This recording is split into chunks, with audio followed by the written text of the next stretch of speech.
Why not? So I'm just gonna click the button, and now people can see us. Click the button. They can All right. they can see your fabulous eating face and my Yeah. horrible haircut. Well, I was sent some really nice candy by Socialite. He sent me Really? some Korean candy. Oh, is this like a Korean candy? Interesting. Mhm. Looks like He a sent me 3 packets. looks like something apple flavored. That's fun. Yeah. So I've got apple, strawberry, and peach.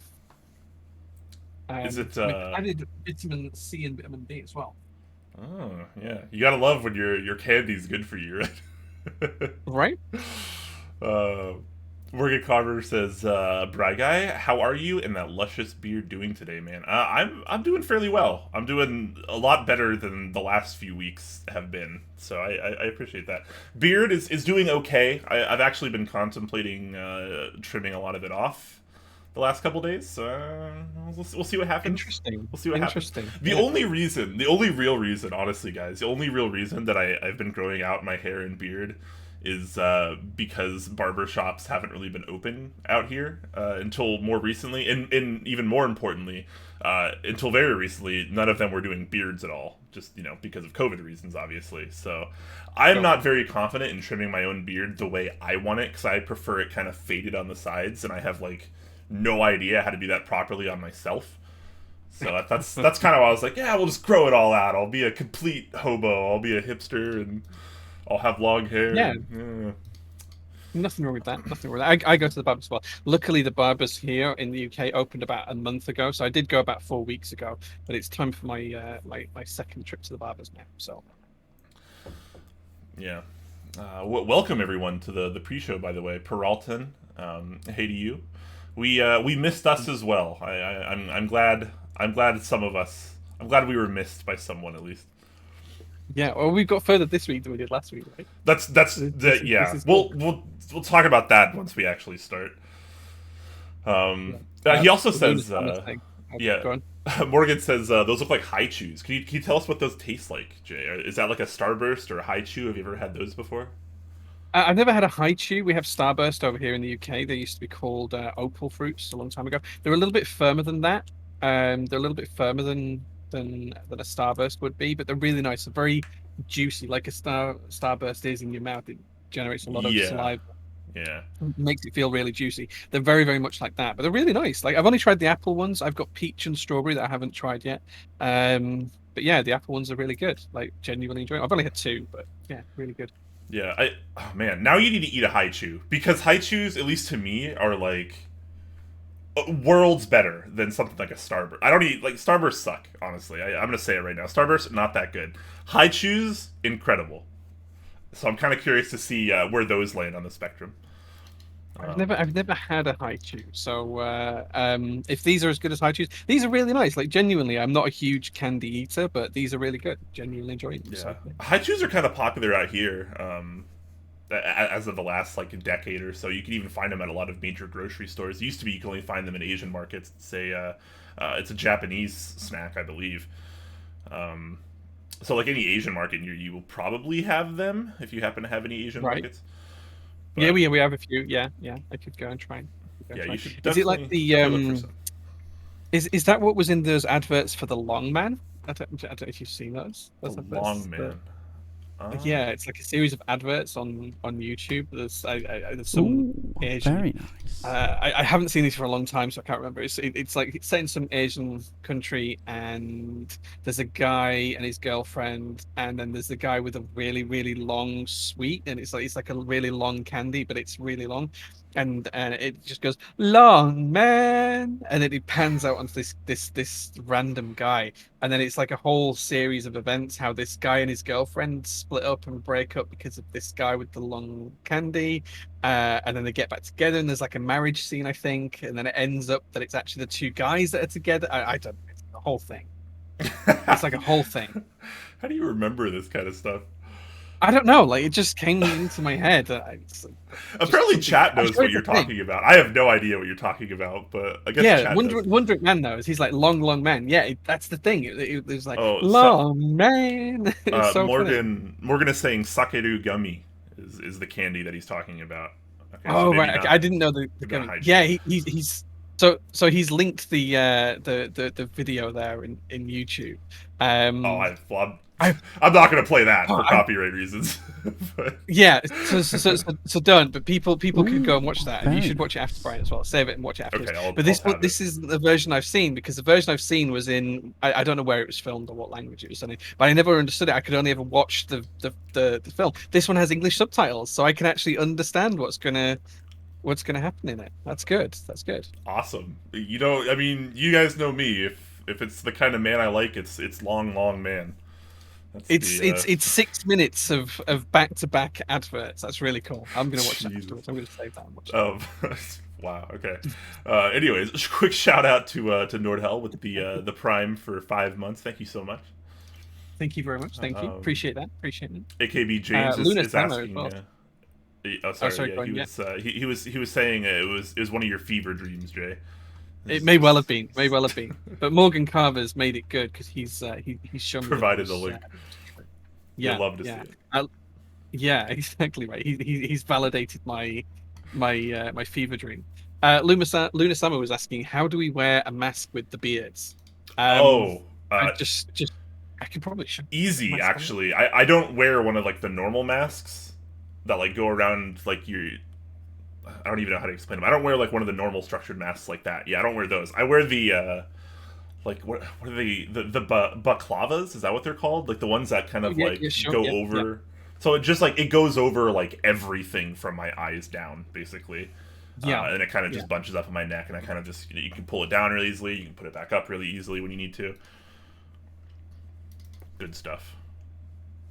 Archer, thank you so much for the tier 1 sub. 24 months, that's 2 whole years. Thank you very much, man. Thank you He very says much. ILU all with a big purple heart. Thank you. Aw. You guys are so kind. I know, yeah.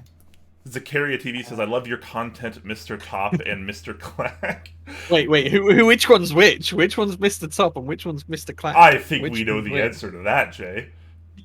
Do we? Yes. I'm not sure we do. I'm not sure we do. Hmm. No, I don't. I'm not talking about baklava. I know what baklava is, guys. Balaclava. Is that what it's a very similar word.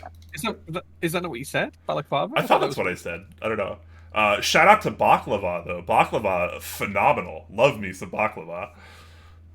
I have a Mediterranean place down the Very street. I get nice. baklava at least like once every week or two. Nice. It's good stuff. AKB James says Jay's the top because Brian Jennett's all the power from below. Ooh, hey, maybe. I am not touching that, man. That comment that speaks for itself. Fantastic. All right, Octagon. Thank you so much for the 20 months. Says afternoon, everyone. 20 months. Thank you so much, man. Thank you so much. We don't deserve this, guys. We don't deserve it. Yeah, we really don't. In fact, when Zacharias said, "I love your content," I was like, "Do we do content?" Like we kind of just like chat and like kind of do keyboard stuff, like, which is totally fine. You know. Yeah, content creators or just nerds having a chat. Yeah. Right? I mean, I guess by default There it is content, but it's certainly a lot more relaxed, which I appreciate as of late. 100%. Yoni 100%. Yoni says Jay is Clack since Quakums is Thok. I don't even. Wait, so who's top? Do we need a third person? Can Langlandia be top? Hey, yeah, that sounds good to me. That sounds good. Sign me up for that, right? Yoni Yeah, says I am yeah. top. I don't know. I don't know. And Have you seen Brian's already Lang? given Lang the position. Yeah, Yeah. yeah. Lang's already got the position by Lang default. already given Lang the position. I like the wording you used there, Jay. Absolutely phenomenal. You got to try. You got to try. Can we run a little poll in chat right now as well? Because I'm Sure. really really thirsty and I need chat to help me Mm, decide what I'm going to drink today on stream. you do. Um, I think I know how do you this have access goes. to the controls? Yeah. Do you have access to Yeah. the Let controls? me Can you run that?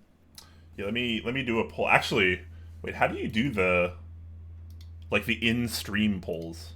I've So not done you. that. I usually just do Very straw polls, nice. which works. But Oh right. Okay. No. You in if you go to Stream Manager on Twitch, you will mm-hmm. have the option on one of the menus to be able to do a um, poll. Like there's actually a card on there to do it. Yeah, that's what I'm looking for. It's in the creator dashboard. Yeah, it's in the creator dashboard and the stream manager. Yeah, you Is should be it? able to go into there and you should be able to do a poll. Or as Oxy says, you can just type /poll in chat. Can you? If you type I'll /poll in chat, though, how does that? Ooh, very nice. so if you type Does it /poll open in up a chat, you'll menu get a for me? great. Yeah, yeah. You try it now. It'll come up, create a new poll. Oh, okay, here we go. Yeah. Yeah, yeah. So while Brian types this up, guys, the two choices are I could either have a soft drink and drink a nice cold iron brew, or alternatively, because someone was really kind and sent me beer today, you guys could vote for the Sussex Small Batch Salted Caramel Chocolate Stout, which has a really, really fantastic, purposes, really fantastic. Wait, what was it? What was it called?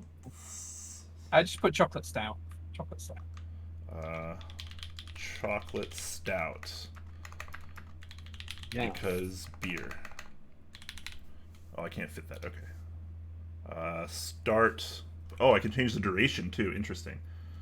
Yeah, it needs to be a short one. It needs to be a short one. But I'm really thirsty, so I need chat to tell me what I should be drinking. Allow additional votes. You can wait. Hold on. Sorry, guys. This is my first time going through this feature. This is kind of interesting. So you can have people have extra votes by donating bits. That seems kind of unfair. I'm gonna go ahead Yeah, I'm gonna go ahead I and don't usually uncheck do that box. I mean, it's probably pretty pointless, but that's kind of funny. Okay, so that poll should be up now. It is, yeah, Assuming it I is. did I edit. guess the question is, am I allowed to vote on what I'm going to drink, or do I just ignore this and I let think chat decide? I think everyone should be allowed to vote, Okay, well, including only us. one of us can do it. Only one of us can do it. Well, 'Cause we I've both logged already into voted for. Right. Okay, so that means I can't. In fact, actually, yeah, the vote button is grayed out for me. Right. Okay. Interesting. So I have no control here over what I'm going to drink, guys. This is all down to you. Yeah, so is Jay going to be drinking the classic soda of his choice for stream, Iron Brew, or is he gonna Yeah. is he gonna drink alcohol for? I guess probably not the first time ever on stream, but we don't No, it's first usually time do in a that. while. It's been a while. Yeah, This is it's wow. fun. This is a lot closer than I was expecting. I thought chat was for sure gonna want you to drink beer, but I guess Yeah. chat really dislikes when you're drunk. Oh well, there's actually a whole bit of text in the back here. It says multi-award-winning Sussex Small Batch Brewery was founded in 2018. Our vision is to brew exceptional beers using the highest quality ingredients available and share our passion with discerning beer aficionados. Continue our range of pudding pastry stouts. Our salted caramel chocolate stout is mashed in at a higher temperature, resulting in a fuller mouthfeel. 8 specialty malts, Goldings and Fuggles hops, roasted cocoa nibs, vanilla pods, and salted caramel amalgamate to produce a full-bodied milk stout. So there we go. And Iron Brew just says, yes, sir. It says yes, sir on it. Wow. So there we go. So that's the blurb, guys. That's the blurb. I am positively just so baffled that chat hasn't just completely run away with the beer. How is the beverage you drink every stream beating out the alcoholic beverage that you don't drink?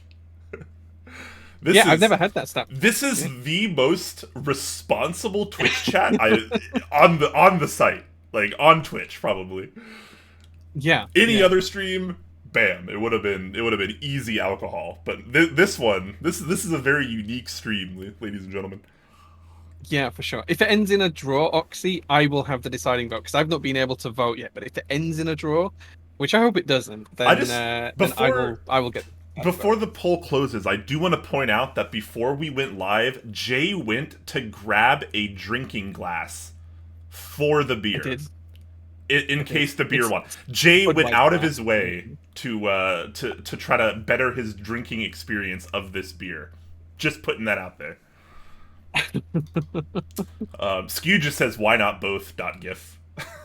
Well, if whatever you pick, I drink first, then I might have the other one afterwards. We'll see. But yeah, we'll see. Brian did vote. I for did vote. alternate, I voted so- for the beer. Top Clack, the channel Top Clack voted for beer. So I don't know. You guys clearly just prefer soda to beer, which is probably fine. I guess that's fine. I guess that's fine. All yeah. right. I guess you're not consuming any alcohol on stream today, Jay. Well, Chat. we don't know yet. It has. There's still time left in the. That's true. There's about a third of the time left, so about a minute and a half Yeah. or so. Oh man, this could be a groundbreaking episode, actually, Jay. If you wind up drinking the beer, then you and I both will be drinking beverages on stream that we don't normally drink. Because I'm drinking coffee, which is I never drink coffee on stream. I'm more of a tea or just strictly water kind of guy. So this is breaking new ground for me. See, usually I'll start the stream off with a coffee, and then I'll migrate to an iron brew halfway through. That's usually my way of doing it. But today I can't drink coffee for two reasons. One, it's too hot in here. I've got the fan on in the background, and two, I don't have any milk, so I can't froth up the milk from my latte. So yeah. Need that. Maybe this vote is just for the first drink. Jay can drink the beer later. Yeah, I may well do. If I make my way, if you guys pick the iron true. brew, I may well turn on to the beer afterward if I get really thirsty. We'll see. Yeah, I mean the poll's almost up, and Iron Brew is currently in the lead by 1 vote. So It's kind of amazing. I was genuinely not expecting that. I would have bet. I thought it was a shoo-in. Yeah. I would have bet money against this, and I would have lost. Peralta is saying the question is everyone allowed to drink too? Well, I mean, if you're legally and responsibly drinking, yes, of course. I would be enjoying an alcoholic beverage too. If it were within my window of eating. I've been doing fasting lately, so I'm not really doing much of that. Iron Brew, 13-12. Wow. There you go. There we go. There you go. Wow. I'm a little disappointed. I think I feel like I've just been like gypped out of the last like 10 minutes of my life. But all right, that's just how it goes. There we go. Axie says, just to counteract this responsibility, I'm gonna go drink and drive. Kappa. Oh my gosh, I'm really glad you added the Kappa there because obviously, please don't do that. Wow. Peralta says the alcoholic drink I have here is Absolute. That's vodka, right? That's a vodka. That's a hard pass for me these days. If I'm going for liquor, it's gonna be a nice brandy or a nice whiskey. That's where I'm at. That's kind of how I am too. I mean, I'm not going to drink often, so if I'm going to have a drink on a nice night, then you want it to be something good, right? Yeah, I do remember when I was young and I had more. I had less sense. Let's say I was going to say I had more money than sense, but I didn't have much money either at this point. I remember going to a bar and it was called Strawberry Fields. And in the bar, a friend and we ordered a pint of vodka each, and they wouldn't serve us a pint of vodka, so we calculated how many shots of vodka would need to go in to make a pint glass, and we ordered that many shots, and then we just poured them into a pint glass. I don't remember much else about that night, but I don't think I finished the drink. Oh, yep, that's Zachary saying, I demand a recount. Twitch clearly glitched out. Don't worry, I'll sneak a poll in later without Jay's approval on whether he should drink the beer or not. And maybe you guys maybe you guys won't fail this time. Won't fail. Yeah, nice. I like it. I see how it is. See, now I'm just gonna be salty. I'm salty the rest of the stream. That's just gonna be how it goes. I wanted you to drink. But it's okay. Nerdy says better than me waking up in a New York City subway with a dead chicken and no shoes or cell phone. I don't know whether I want to know more about that story or not. Like that could go either way. I kind of want to know more. That sounds pretty hardcore. James says I had a similar experience when I had a brief period of drinking Old Rosie on the regular. What is Old Rosie? Nice. I think Old Rosie will be cider, right? Sounds like a cider. I'm not sure what that is. Nib Yeah. says he subs for 5 months. Thank you so much for that. It says, hey guys, it's pretty late for me, so I just came to say hello. Hope the stream goes well. Thank you so much. Thanks, we should Nib. probably officially start the stream, however casual it may be. I've just been rambling. We always go in to talk about like food and drinks. Like it's just like that's just life. It's never it's never intentional, but it happens every time. Absolutely ridiculous. Yeah, James confirms it is super strong cider, and he says it's one step away from having tricks floating in it. And that reminds me, I do have a little story about this. I'll tell this really quickly before we start the show. Sure. I might have told this on stream before, but I remember when I was like in college, I was probably 17 or 18 years of age, and me and some friends, we went on a road trip. And we went to an area of the country which is renowned for being very full of farmers here in the UK. It's basically just all farmers' fields and everything else. And while we were on this road trip, of the car that we were in, which was a friend of mine's car, it broke down. So we did the only thing that we could. This was the days when cell phones weren't like majorly popular. We didn't all have one, and we didn't really have any signal. I don't think. I can't really remember the details of that. But we ended up deciding that we were going to leave the car. We'd walk to find the next village, and we'd call for some assistance from there. And after about an hour or two of walking, we found this small. Well, we thought it was a pub. We genuinely thought it was a pub. It had a little sign outside, and there was people going in there, and there was people drinking alcoholic drinks. It was all full of like farmer types. You know, you can imagine the type of place. And we went in, and they had all of these lovely cask barrels all behind the bar. And we walked up to the bar, and we thought, you know what, we'll have a drink first, and then we'll sort out what we're going to do about the car. And I just walked up to the bar and I said, "Can I have?" I think there was 3 or 4 of us. I said, 4 pints of lager, please." And they were like, "Oh, we don't serve lager here," in the kind of accent they do in that part of the country. I was like, "Right, okay. Well, what do you serve?" And I was told that they said cider. So he said, "Great, okay. We'll have 4 pints of cider then." And like, "Oh, no, we don't sell it in pints. We only sell it in halves." I was like, "Okay, 8 halves of cider then, please," because we didn't want to have less than a pint, because who would have less than a pint? Anyway, we get these ciders, and they've actually got little bits of. We've actually got little bits of apple floating in them, and like there's little bits of skin, there's little bits of pulp and stuff like that. And I remember taking a sip and thinking, "Oh, that tastes lovely." None of us remember actually finishing the first halves, and I don't know whether we actually finished the second ones or not. No idea. I have no recollection. The next thing I remember is actually waking up in the car the next morning when the sun was coming up, and we could hear a rooster going off in the background. Somehow we got from drinking these halves of cider to being completely and utterly plastered, to getting back to the car, to falling asleep, and that's the next thing I remember. It was a very, very strange afternoon. It was very, very strong cider. Yeah. that must have been some real cider. Oh my god. Yeah, like I have no idea what it was, or what. I assume it was just like a local bar for the farmers and stuff. We never found it again or went back for it again. But, I think we probably now know why they don't serve them in pints. Yeah, well, that's the thing, right? We just assumed. We were young and we'd been going to the pub for a couple of years, and we'd always drunk beer in pints. That's just what we did. You buy a pint of beer. That's just the natural way of things here in the UK. Yeah. And they were like, no, you have to have it in have it in halves.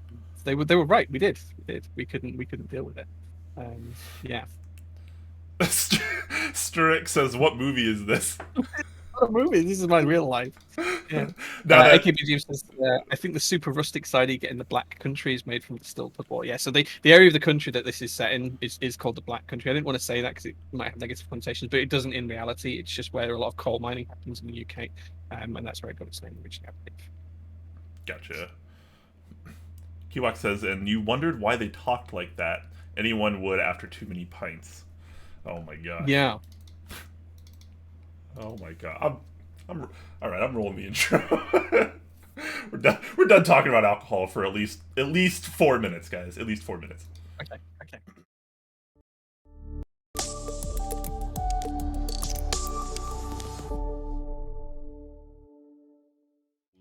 terrible in the intro. Hello, guys. Welcome to another random episode of Top Clack. Apparently, I'm Quakeums. That's Jay, and we sort of have keyboard things to do today. We're gonna be doing a little bit of a show and tell, but by and large, we're kind of just hanging out with Twitch chat as well, and apparently spending like 20 minutes talking about cider. So that's just Top Clack these days. Top Snack rather. Oh, I should have just done a Top Snack intro. Oh my gosh. You should have really done. big missed opportunity welcome. for me. I'm sorry, Fine, guys. just run the intro again. Just run the intro again and do it. All right, do a top you're snack. right. I'm running it again, guys. Sorry, this has to happen.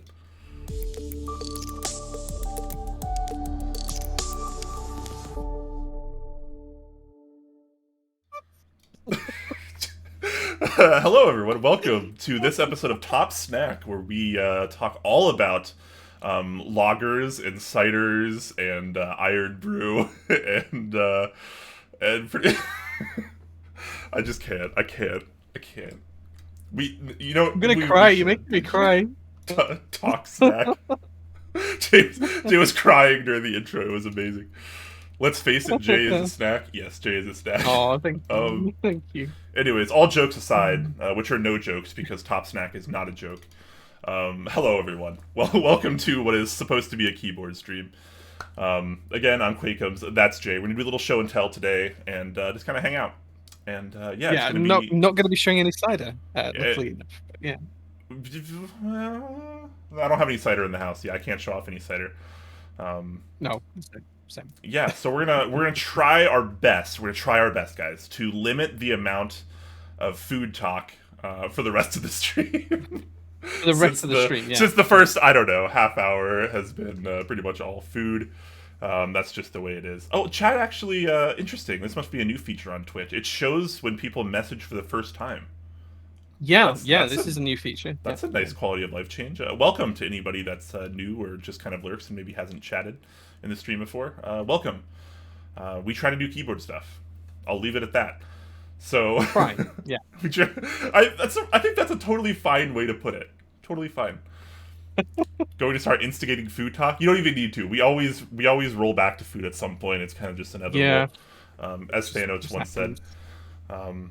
We that's just how it goes, though, guys. So hopefully you guys have a nice snack or beverage of your own, and you guys are relaxing and having a good Friday evening or morning, I guess, depending on where you are. And I think for Stu Clack, I think for Stu Clack it is probably early morning right now. Yes. He's over in Australia, so yes. Early morning. Yep. All right. Ooh, yeah. So nice. Blue Toggles, thank you so much for the Prime. Stu Clack saying I'm up way too early. Well, hopefully you're not up just for us. We certainly don't want to affect your sleep schedule. What time is it over there? It must be like 6 a.m. Australia? It's like 16 hours ahead of me. I could be wrong. Yeah, I think it must be like 6:22 a.m. I'm pretty sure where Stu Clack is at 6:22 a.m. That's crazy. Go back to bed. That is, yeah. What are you doing? Go back to sleep. 6 a.m. Look, 6 a.m. doesn't exist, guys. It just doesn't exist. If you're not sleeping, you're in this kind of like weird alternate reality. But 6 a.m. Not a thing, guys. Not a thing. Go get some sleep. Go get some sleep. Skewed, thank you so much for gifting the tier 1 sub to Yoni as well. Thank you so much for that, man. Thank you. Thank you. Skewed, you're too kind, man. And I don't know if I remember. I don't know if I remember or not. But Blue Toggle, thank you again for the Prime. And so we have some keyboard things to show you today. Jay, as usual, will have a bunch of things, and I have a couple things. I would have more, but my girlfriend likes to steal things. But we'll get to that. We'll talk about that. We'll talk about that. Story. Yeah, it kind of is. But anyways, so why don't you start us out, Jay? What kind of things do you have to show off today? Kind of fun keyboard things have been going on? I've got a few things I want to show off today. I'm going to start with one thing which turned up this week. So you may remember this, guys, but the JTK ran a group buy for the Tianwen 1 keyset, desk mat, and keyboard. And this was based on the Mars rover that China sent up to Mars, of all places.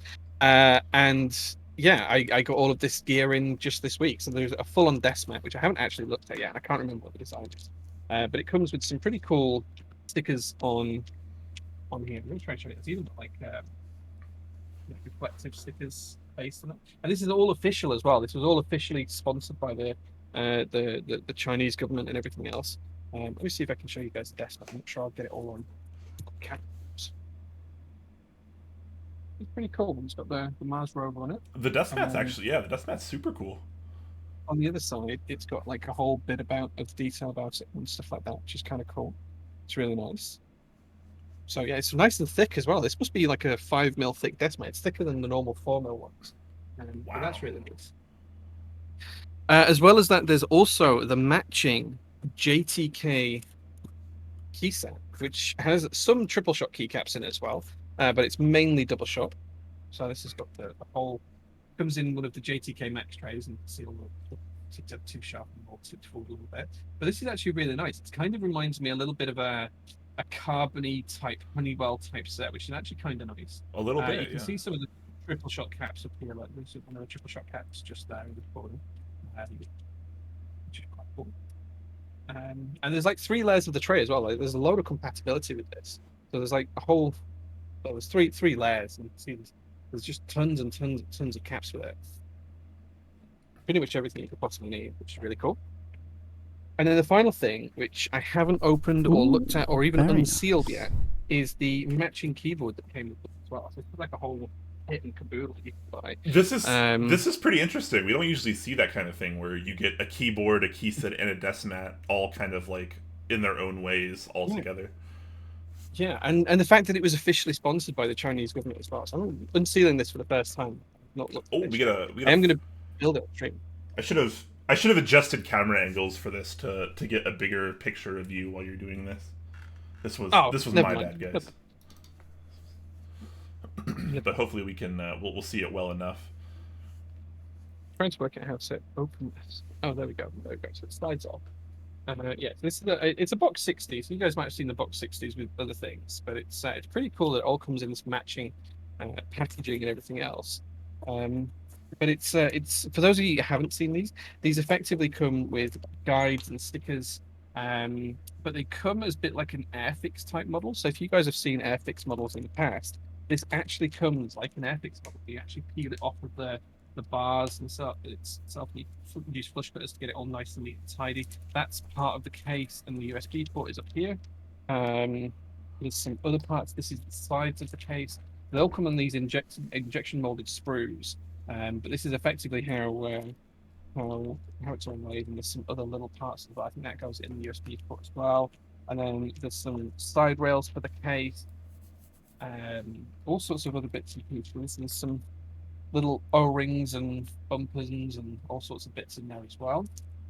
And then you have the largest single part, which is the base. And the really cool thing about this part is that it actually has all of the standoffs pushed in there as well. So it's got the push fit standoffs in there.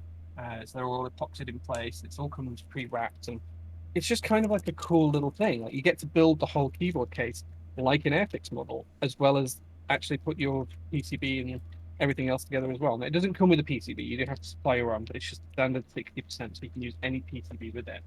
But that's really cool, right? I think that's super cool.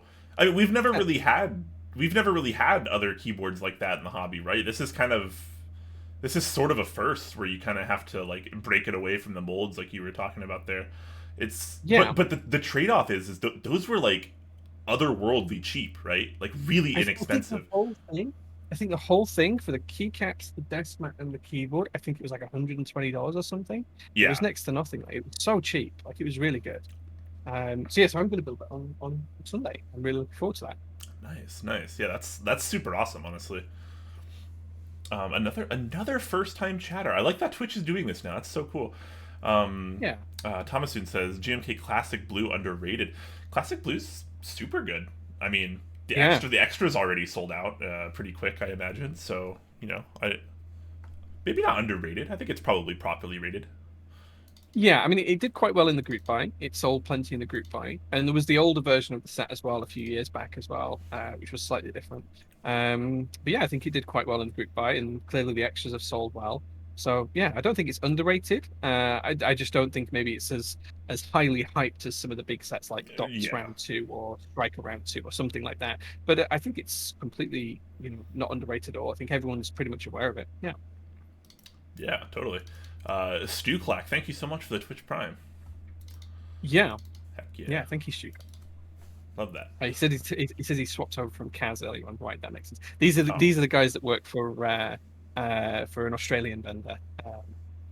So yeah, so Stu, Oh, Kaz, okay, okay. and Steph all work for an Australian vendor. Yeah. Okay, okay, nice, nice. Static Age says the box 60 cases are neat. I had a ton of trouble getting yeah, I had a ton of trouble getting any PCB to fit in mine. My black one though, I got from Drop and sold to someone who also had the same issue. Wow, okay, so is that maybe that's a common issue with them, or maybe it was Yeah, just some particular ones?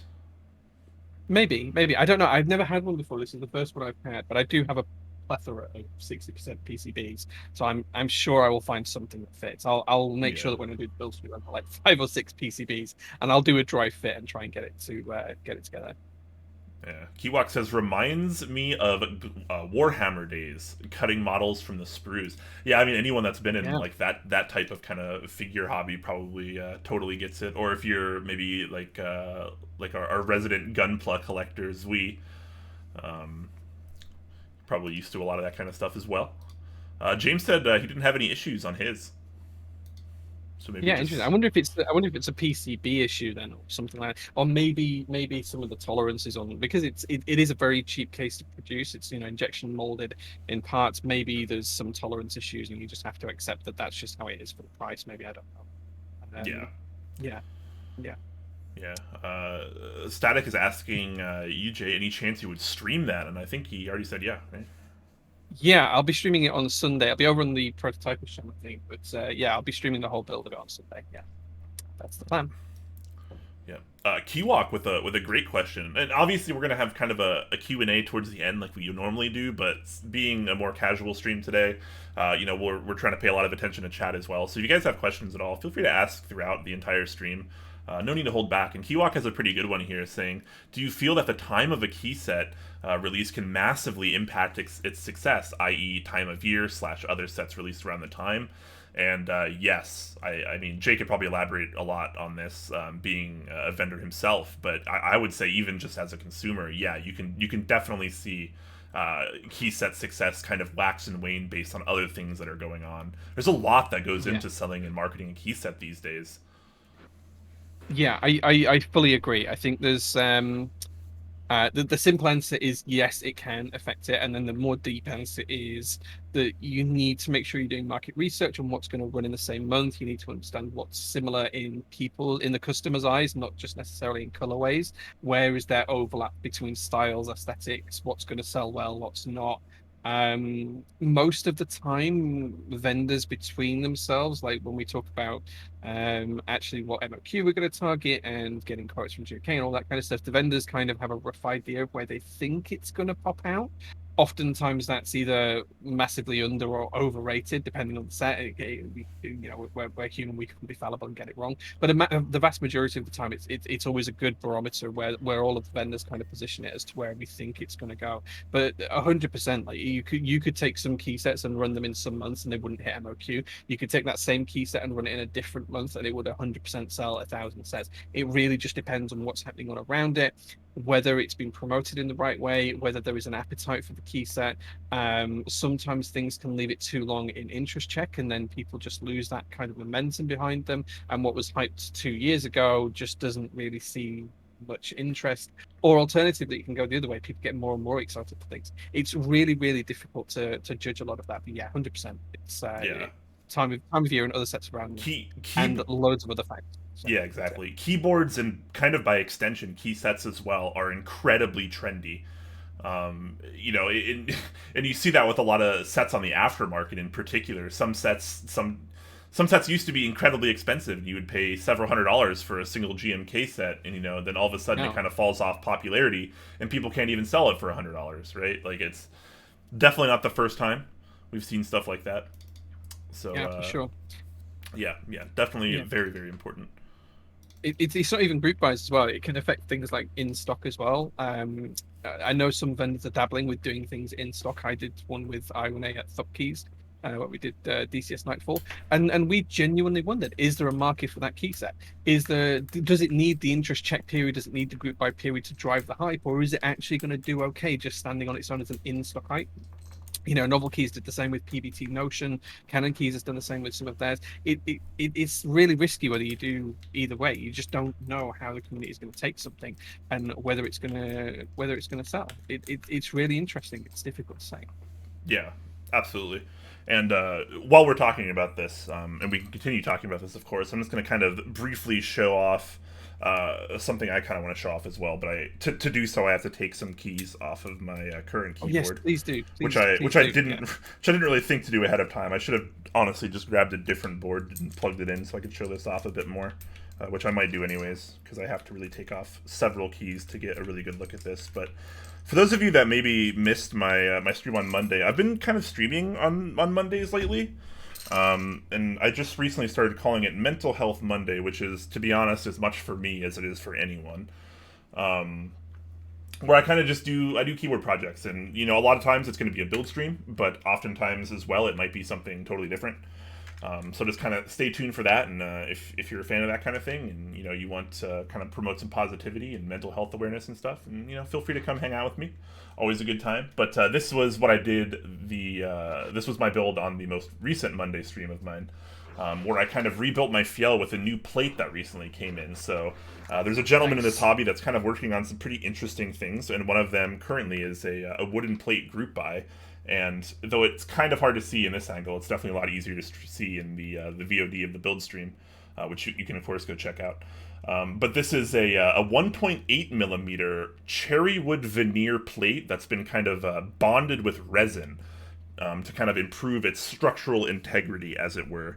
And this makes for a really interesting plate material. And I've had a lot of historically bad experiences in keyboards with wood in terms of both plates and cases, so I was a little hesitant to check this out. But while it does need a few tweaks and some updates, this is obviously still a prototype version. I'm actually pretty surprised and pretty happy with how this turned out. And it's kind of interesting because it didn't really dawn on me until recently, but wood is a surprisingly underrated material in the keyboard hobby. We almost never use wood, especially on much more premium keyboards. I mean, you just never see it. So I always thought it was kind of interesting. And someone's asking who's making it. I don't think he has a studio name yet, so I don't really want to talk about it. But he did show up in the chat as well. I believe his name is kind of difficult to pronounce. I believe it's Daisadant or something. I can't even remember it off the top of my head because it's kind of hard to pronounce. He's doing a lot of really interesting things in the hobby, including gathering a lot of data from the keyboard hobby, trying to calculate carbon footprint for a lot of the hobby and a lot of the people in the hobby, both vendors, consumers, content creators, things of that like, which is something that I thought was pretty cool. In its own right, and it's something that we're going to be kind of working with him, as well as several other vendors. I know Mechanisk already has, as well as some others. Try to figure out carbon footprint for you as a vendor, or you as an individual, as a streamer, for instance. And I thought that was super cool. So definitely supportive of that. But this is kind of another side project of his. This plate was one that he sent me that I'm pretty happy with. He also sent me a 3mm plywood plate, which I thought was kind of interesting. I'm a little less excited about this one because I feel like this one probably won't be as good, to be honest. But still kind of cool. I would love to see more wood in the keyboard hobby. There's not really a reason why we can't have premium keyboards that also have wood, right? For sure, yeah. And Magic Gladiator actually asks advice: what do you think of wood as a main material for a custom? Why does no one use wood? Shouldn't it be less expensive and easy to CNC methods? So I think the first thing to say is there are wooden cases out there, and it has been done quite a lot in the past. I actually have a couple of really nice ones. I have one made from Babinga, which is a really, really nice piece of wood, and that was made from a company called Create Board, 2018, I think, maybe a little bit before that. So they do exist. KBD fans did them as well. I think the main reason why we don't use wood is for two parts. One, it's not seen as premium as having metal as a keyboard, aluminium, and all of the trappings that come with that, such as weight and sound profile and all of those kinds of things. It's not necessarily seen as premium in terms of the material. The second side of it is because wood can change with its environment. So if you make that in somewhere like Asia, so the crate board that I mentioned before was made, I think it was made in Thailand or Cambodia or somewhere like that, and that's quite a humid environment over there. And then when it was shipped around the world, in some parts of the world, the people couldn't get keycaps to go down the side of the case. Their escape key in the corner, for example, was catching, because the wood expands and contracts depending on the environmental stress it's under. So you might have experienced this at home. You might have a wooden door, and if it's really, really wet outside, the door might stick a little bit, and you might not be able to open it. It's the same kind of thing, but at a smaller scale on keyboards. So there are some issues with that. Now you can mitigate around that with design and making some compromise and stuff as well. But I think those are the two major reasons why we don't see too much. Yeah, and obviously those are super good reasons too, right? Like, those kind of qualities don't necessarily make for the best or most premium keyboard or typing experience, as it were. But still, I mean, with that said, I do think wood is still fairly underutilized and underrepresented in our community. Whether there are good reasons for it or not, and it's always kind of nice to see it kind of pop up here and there, especially because I've had some pretty negative experiences with keyboards and wood in the past, so I'm glad to see that someone is at least trying to work on something a little bit different. And obviously here you have resin involved. It's not just straight hardwood, for example, so you get a little bit of an interesting quality out of it, and there's a decent amount of flex in this particular 1.8 millimeter plate. I actually, in my stream, I attributed it a little bit to polycarbonate, where it kind of feels like it has that a little bit of a softness, a little bit of a nice flex, and it kind of has the kind of signature pop that you would get from typing on polycarbonate, but it's maybe even a little bit deeper. So I think it's quite lovely and quite interesting. Nice. Would love to see a little bit more of that. Good to hear. Legit Typer says, saw Mizu for $620 on Mech Market today. Kind of hard to know people pay that. That's crazy. That's a wow. $620 for Mizu. It's a lot of money for any key set. I mean, is it any? Yes, no, I completely agree. Is that like literally every single kit of Mizu, including maybe novelties, the metal novelties, maybe completely sealed, unopened? Then maybe it starts to make slightly more sense, but even still, and maybe include shipping or something like that. Yeah, I don't know. I didn't see it, but man, base and novelties slightly used. That's so much money for a key set. I have nothing positive to say about that, so I'm not going to say. There are a few. I'm going to say something. There are a few vintage keycap sets out there that are potentially worth that kind of money, but I don't think anything made in the last 5 years by G&K on the aftermarket should be worth $620.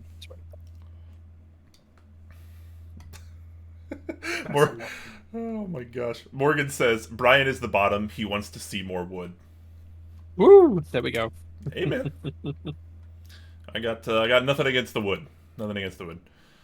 Static Age says the last Monday was a lot of fun. I'm glad you enjoyed it. I've been super happy doing the streams on Mondays. So I'm glad. I'm really embarrassed to say this, Brian, but I had my headphones on. I put your stream on, and I was in bed. And you fell asleep, so it was so bored. Morning. Yeah. No, I wasn't so bored. The next thing I knew, it was the morning. I'd still got the headphones on, and I'd got a horrible headphone rash on the side of my face. Oh my gosh, that's kind of hilarious, actually. Don't stay up. Don't stay up, Jay. You need your sleep, man. You're. I think it's because it was when my back was quite bad, and I expected to be awake with the pain for quite a while, so that's why I thought I'd put you on. But I'd just taken a ton of painkillers, and I think they just knocked me out. Oh yeah, that'll definitely happen. Oh, we haven't actually really talked about kind of what happened, because we haven't done this show on Friday in 3 weeks now, and every single reason has been medical. Which is kind of interesting. So yeah, on I think it was the 20th. I had just gotten the day prior. Actually, I had just gotten my or the day before rather. I just got my second COVID shot, my Moderna vaccine. So I was not feeling the best. I was definitely a bit off on that day, so we couldn't stream that day. And then the week after, Jay practically broke his back, Yeah. and he's obviously still suffering from that. So that was a big deal. I mean, I don't know how much you're sharing about it, but definitely a really Okay. shitty situation for you, and it's hopefully something that gets a Yeah. lot better. Are you are Yeah. So you sharing the details of I don't that? mind Or talking about oh, it. okay, I Yeah, I wasn't don't sure how mind open talking you were about about it. it. Yeah. Okay. Yeah, so what happened was over the course of that week, I'd done a ton more physical activity than I usually do. We'd moved around the whole warehouse for prototypist. I'd done some work on the cars, and then I'd stripped out a whole bathroom at home. We're renovating our ensuite bathroom at home, and we got a new shower tray, and the new shower tray is made of solid stone, and it's 2 meters long by 1 meter wide by about 20 centimeters thick, and it weighs about 150 kilograms, maybe a bit more. I haven't weighed it, but it's somewhere in that sort of region. And I picked it up and managed to lift it in the house on my own. I popped, basically, I slipped a disc in my spine. So, right between two ribs, where two of my ribs join onto my spine, I've slipped a disc, which means that I was in agony for about 5 days solid. And it's only the past few days where it's actually started to calm down. I can move around relatively normally. I still can't lift anything. As soon as I lift anything that's more than like a bag of sugar, that's when I start to at like arm's length. That's when I start to realize I've done something I shouldn't do, and it starts to pull, and I start to end up in agony. And it's not good. It's not good. Yeah. Yeah. So Jay's had a pretty uncomfortable journey lately. So that's pretty awful. I definitely don't have it as bad as that, thankfully, I guess. But yeah, so COVID vaccine for me, and then Jay having some back issues. And last week was Oh actually kind man, of bless you. hilarious because, as Jay can confirm, we were getting ready to stream, fully set up. I'm like, Yeah. I'm like updating the sponsors. I'm like, all right, we're getting all the everything cropped right on the screen. Yeah. The Bam, camera's right, and like yeah. 20 minutes before we go live, I get a migraine. And I mean, obviously migraines kind of differ from person to person, and any of you out there that suffer from migraines probably know what it's like. But it's a nightmare for me. Like that's it. My day's over. Like that's the end of the day. You're not doing anything else that day. And even the next day, I feel like practically hungover. Yeah, I get that. But Yeah. it's awful. So like for the first 30 to 60 minutes, I pretty much can't see out of one of my eyes. I couldn't really tell. I was like still like trying to like set up the stream, and I'm like I can't see out of my right eye. So like this is kind of not working very well. And then after that, it's just like it starts with a dull headache, and then that ramps up to like a splitting headache over the course of like half an hour, and then it's just like 4 hours of agony, and then it kind of just slowly goes away. So yeah, last that was shit as well. But alas, several weeks later, we're here, and Finally. Yeah. Jay can walk, and I'm not in agony either. So that's the kind of story of what the last 3 weeks were like for us. Yeah. Hopefully you guys are doing a lot better. Static Age says, "Nice, full 5G gang." That's right. I'm fully Yeah. 5G'd up. I'm a super soldier. You can get your cell phone reception off of me or whatever.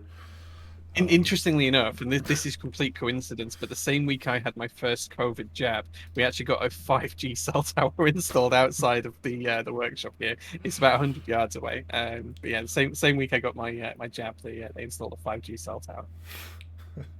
Oh man, that's well, at least it'd be an interesting change to the world if nothing else, I suppose. For sure, for Ubas sure. says that's what they want you to think, Jay. Oh man. Yeah, it was just coincidence, right? It was just coincidence. Yeah, Um, yeah, for sta- sure.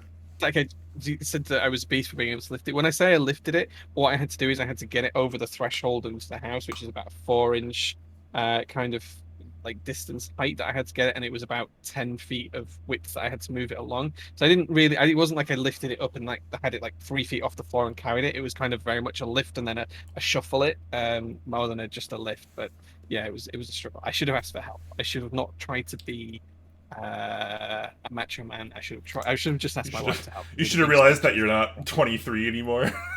Yeah, like if I was 23, I would have been fine. I would have moved it all day, every day, and it wouldn't have been an issue. Yep. But at 36, It's my body crazy. is now starting to fail me. Yeah. Yeah. It's crazy when I think about like the amount of activity and like physical labor I was able to do, 10 to 15 years ago.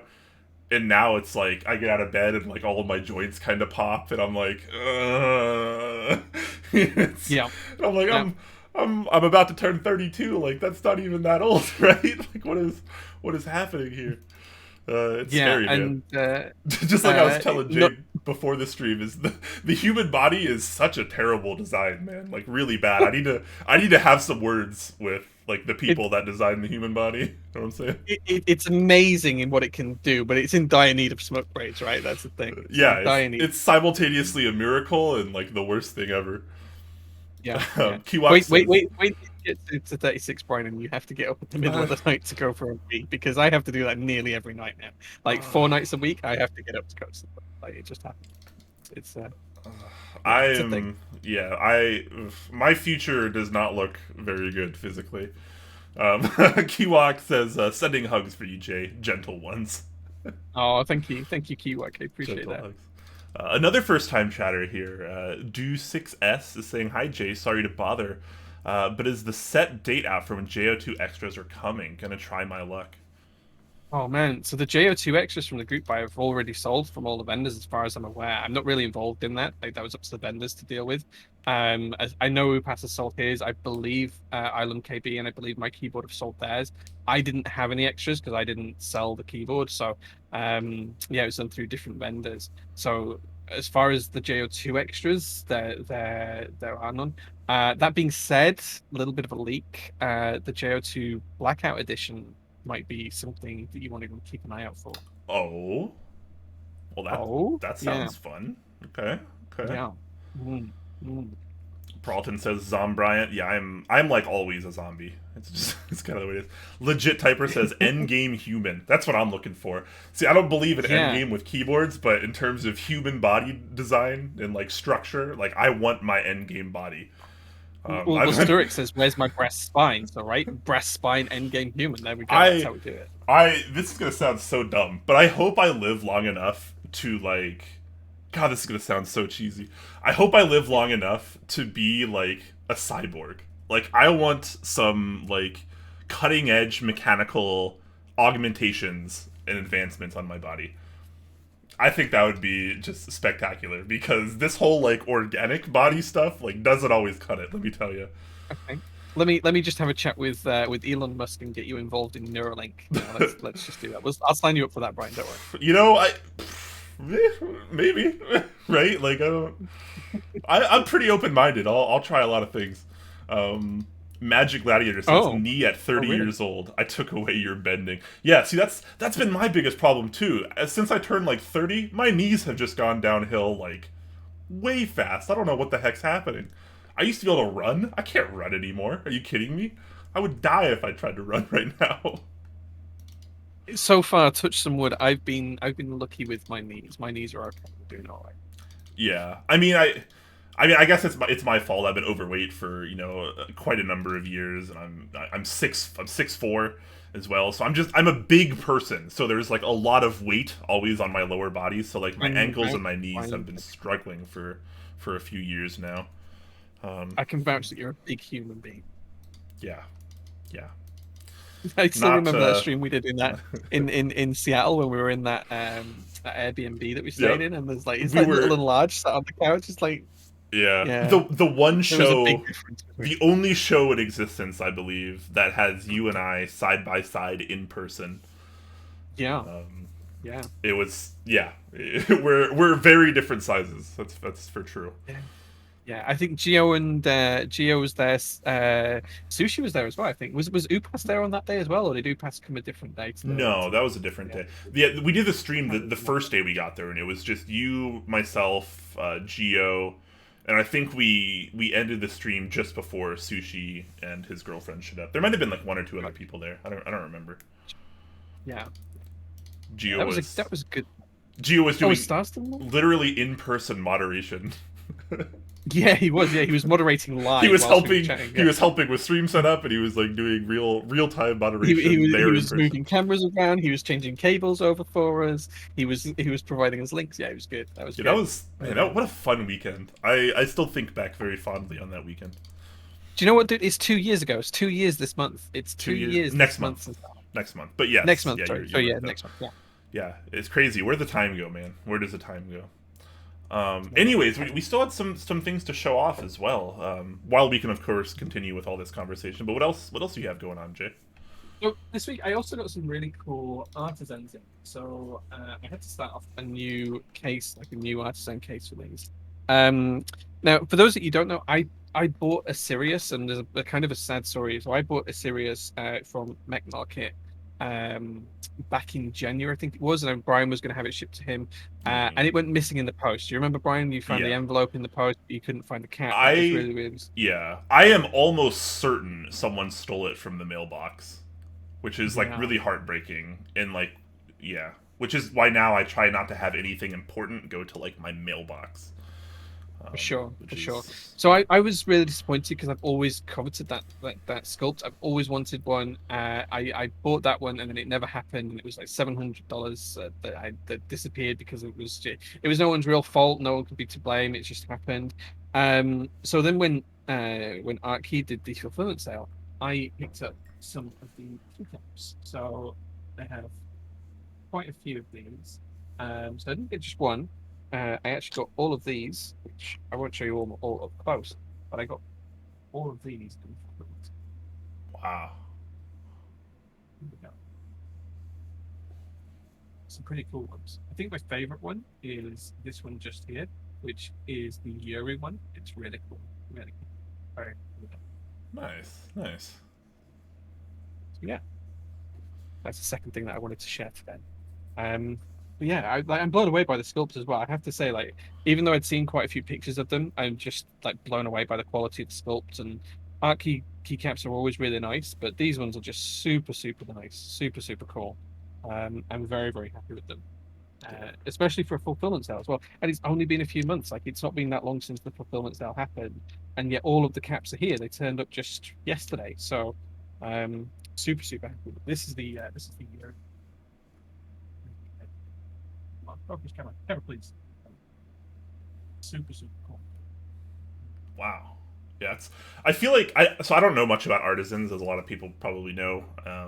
But I feel like whenever I see like more modern recent artisans, it's like the amount of detail people actually get these days. Even like the less I don't mean this in a bad way, but like the less popular or less well known like artisan makers, like even the people that aren't at like the very top of the game, are still putting out like surprisingly good and surprisingly detailed work. Yeah, there are some solid artisans out there. Like, I think everyone knows now that I have a collection of them and I like to collect artisans. But like, some of the work that you see these days is so detailed, and they don't always necessarily tug at my heartstrings like some of the classics do. Like, I've always going to be I have a soft spot for Kipuras, which came out a few years ago, and before that, Robots and a few other bits and pieces in between.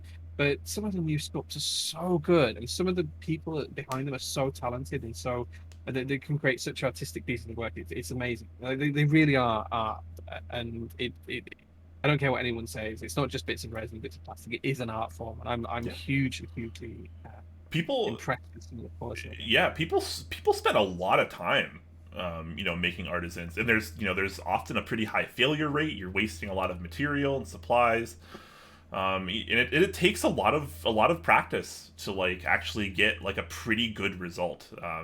Yes, It's yeah. not nearly as easy as some people think. Yeah. Keywalk says, "Please don't hate me, but I joined for the keyboards, but I stay for the artisans. Don't blame me at all, man. Totally That's fine. perfectly fair." I Yeah, feel like that's actually like that's just part of the keyboard hobby, right? At some point you have to make a decision whether you're all about keyboards or you're all about artisans, or if you're one of the lucky few that can afford both, more power to you. But that's what happened to me too. I was really into keyboards and I started getting into artisans and I went, okay, I don't have the money for both. I have to just do one of these. So I picked keyboards, and then I pretty much stopped collecting artisans after that. And even now, I only have a small handful of some that are very sentimental to me. Coincidentally enough, Keywalk is one of my all-time favorite sculpts. I really like Booper's work in general. So kind of interesting to have someone named Keywalk in the chat, because that's one of like the 5 artisans I still own. yeah. The one you've got is really nice as well. I think It's that's an amazing. a special Seattle meetup colorway, which is Nice. phenomenal. And she just gave it to me in person. It was super kind of her. Nice. She's a amazing soul. absolutely fantastic. Nice. Keyboard Coaster says, "One day you will let me see it all, Jay." I assume you mean my artisan collection. I think I No, it's think I've not. shared about 10% of it publicly. Um, but most of my collection I don't share. There's a lot of stuff that people wouldn't really be interested in seeing anyway, because there's a lot of stuff from smaller designers or stuff that's not particularly coveted. But yeah, I wouldn't share my entire collection with the community, because last time I shared even 5 or 10% of it, my DMs just got roasted for like 4 days. I just couldn't. There was like hundreds of DMs, people asking me if I'd trade this or sell that or do this or do that. And honestly, I wasn't interested in any of that. I just wanted to, so I keep it to myself. But it's just easier that way. Yeah, that is the It's just thing too, right? It's just kind of like the absolute ends of the artisan community. You have at the top end, you have some like really supportive and wholesome people, and at the bottom, you have like everyone that's just kind of like fiending for everything, and they, whenever they see something they want, they PM people like, "Hey, can I buy that from you?" Yeah, and I've yeah. had that too. Oftentimes when I show off like my Hewok or something or other, every couple months I get a PM saying like, "Hey, do you still have this cap? Like I needed to complete my collection." And I'm like, I'm sorry, but like the caps that I have were like actually of sentimental value. Like they were given to me by like the artisan makers, like for maybe a specific Sure. reason. In fact, so it's like I don't want to just like sell them. Like I can't really do that. Yeah, I get that. They're more than just that. It becomes sentimental. Yeah. You've got to get rid of it. And yeah, I completely understand why people do message me, because they want something that I have, and or they know of someone who wants it, and they want to try and trade for something they want or whatever. I completely get it, and I've been in that position as well, where I've been trying to arrange like a 3-way trade or something like that. I've been that person, and I know I have, but I just choose not to share it all, because it's something I don't have time for these days. I don't have the time to sift through those messages and give everyone the reply that they deserve. So yeah, it's a difficult thing. Yeah. Totally. And also, this obviously doesn't pertain to this, but I wanted to address because I thought it was kind of funny. Earlier, Keywalk, when we were talking about joints, asked, would you go for linear, clicky, or tactile ankles when you become a cyborg? Tactile ankles sounds horrific. I mean, tactile and clicky ankles are like what I already have. I need linear, right? I feel like linear is kind of where you want to end up on this spectrum.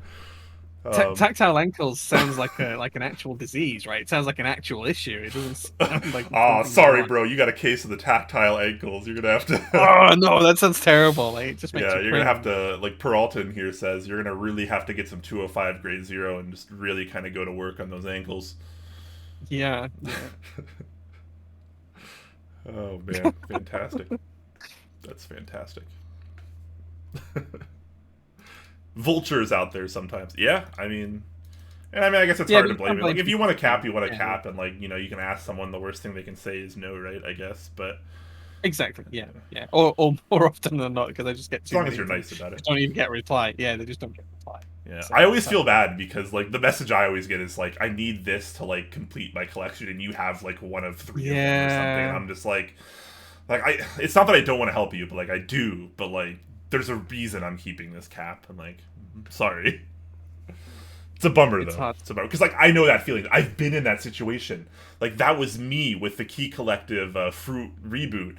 I was like just trying to track down. I had like 14 of the 15 fruit caps or whatever, and the last one I had, I actually had all of them, but I had one of them in like MX Dem, and I was trying to get all of them in Topra. So it was like I spent like a year straight trying to find, I think it was the lychee, like the fruit reboot lychee. I was trying to find that for like a year straight in Topra, and there was like 2 or 3 in existence, and I knew where they were, and they weren't parting with them, and I was like, well, all right, never mind then. Sometimes you just gotta move on. You tried hard, but you just gotta move on, right? I actually know who Keywork is now, because he's just told me who it is. It's a good friend of mine. It's a good friend of mine. Oh, really? I just didn't know his Twitch name, but he's called Mousy on Discord. Yeah, I actually have his macro packs built, which I'll try and get. Maybe I'll do it on Sunday. The macro pack with Box 60 and Tian11 key set. Yeah. Nice. Apologies, Mousy. I didn't realize that was your. Yeah. Half the battle is tracking it down. Yeah. And speaking of being that person, if anyone has the Analog Dreams ETF sale that went up a few days ago and wants to sell or trade their caps, please DM me, because I am interested in those. Wow, that was pretty shameless, Jay. I know. That was horrifically shameless, and I'm totally okay with that. Oh my god. All right, well, kind of continuing on some of the things we've been showing off lately. One of the things I wanted to show off was actually just some switches that I got in recently, the Cerulean Switches, which are kind of like the, Nice. I guess you'd call them the tactile version of Lavenders. Lavenders Yeah. being the kind of newer, at least in my experience, kind of all the rage with JWK. I've been loving them because they're a full nylon switch with a palm stem. And they come pre-lubed. And I think the Lavenders actually came out super well. Definitely one of my favorite switches right now. I've been loving using those. But there's also the Cerulean Switches, which came out recently, and they're kind of the same. Full nylon housing, palm stem, but it's a tactile switch. I believe it's a 65-gram spring, and the tactility is kind of modeled after a Cherry MX Clear. Very classic form of tactility. A lot of people really into that. I'm not the biggest fan of that style of tactility ever since I kind of tried things like Topra, Brown Alps, and Holy Pandas, I guess, to maybe a lesser extent. Zelios V2, for example. I love huge, round, parabolic bumps. I'm not a fan of that kind of classic style of tactility. I think it's fine. I think the switches came out really well, and I'd love to show them off. But what happened was I put them in my my kind of test bench board, which is my NK65. Put those in. I put some keycaps on them, and then the next day, my girlfriend came over and she's like, "I like this," and then she took it. So That's not the whole story, though, is it? There's more to this story. well, There's more to this story. the more to this, yeah. What's funny is, okay, yeah, the story does actually get better because previously she had my Real Force Round 2, which is without a doubt, hands down, my favorite OEM board. I think it's spectacular, and if I were just going to own one OEM board for the rest of my life, you bet your ass it's going to be the Real Force R2. That was a present, a Christmas present from shout out to 159 of Project Keyboard. He bought that for me as a Christmas present. He knows how much I like Topra. He bought one, and then he was like, "This is amazing. I'm going to buy you one." And I was like, "Well, you're a freaking god among men. Thank you." And so I started using it for a couple days, and I was like, "This is awesome." And then my girlfriend's like, "I need a keyboard," and I was like, "All right." And then she took that one, and I was like, "All right." So, all right. Then I kind of like forgot about it. She's had that for like 5 months, and then she got my NK65 with the Ceruleans, and she's like, "I really like this," and I'm like, "All right, I guess you're taking that too." It's like, bring back my Real Force at least, please. Gosh. But yeah, I did get to try out the Ceruleans for a few hours, and I thought they were a successful switch, albeit not my particular brand of tactility. Yeah, I have some here. I kind of do enjoy these. I think when I first joined the hobby, I was very much a tactile fan, and MX Yeah. Clears were kind of the switch that I tended to navigate towards at the time. And then, of course, you invented the Holy Panda, and that all changed, and activity went nuts and crazy and off the scale. But I kind of think that these are really good switches. I think overall, I still prefer the Lavenders because I'm more of a linear fan, but I think these are really, really great. Yeah, overall, I definitely tend to lean towards linears. I kind of like any switch as long as it's good, and I will say the Ceruleans are pretty good. But yeah, if I'm going to use a tactile switch, and that's kind of why I was so excited, originally when I kind of discovered, I don't want to use the term invented, but discovered Holy Pandas, because I was such a big fan of things like Topra, and that's why I gravitated towards Topra more than MX. But then, being able to experience the Holy Panda was like, man, this is like, obviously not Topra, but like it's as close to Topra as MX had gotten at the time. And I like that big round parabolic style of tactility, and that's kind of where I've been at. So if I use a tactile switch, I kind of lean towards that direction, and I'm not really a big fan of the kind of more traditional brand of tactility, as it were, a la MX Clears, MX Browns, maybe more so Zelio V1s even, things of that nature. Yeah, but it seems like a pretty successful switch, and man, the Lavenders, I just cannot say enough good things about the Lavenders. Really, really like They're those. so good, right? They're so good. They're so good. Why do any JWK switches not feature full nylon housing? Why are we not doing full nylon housing for every single switch? Because I don't know. I can't think of a good reason. It's so much better than their default composition. It just sounds like so much better. Truly, truly night and day. And it's not even like a little difference. No, it's like monumental. Yeah. It literally like fixes the biggest issue that JWK switches had previously, which was like they 100%. sound kind of inconsistent and they sound a little shaky.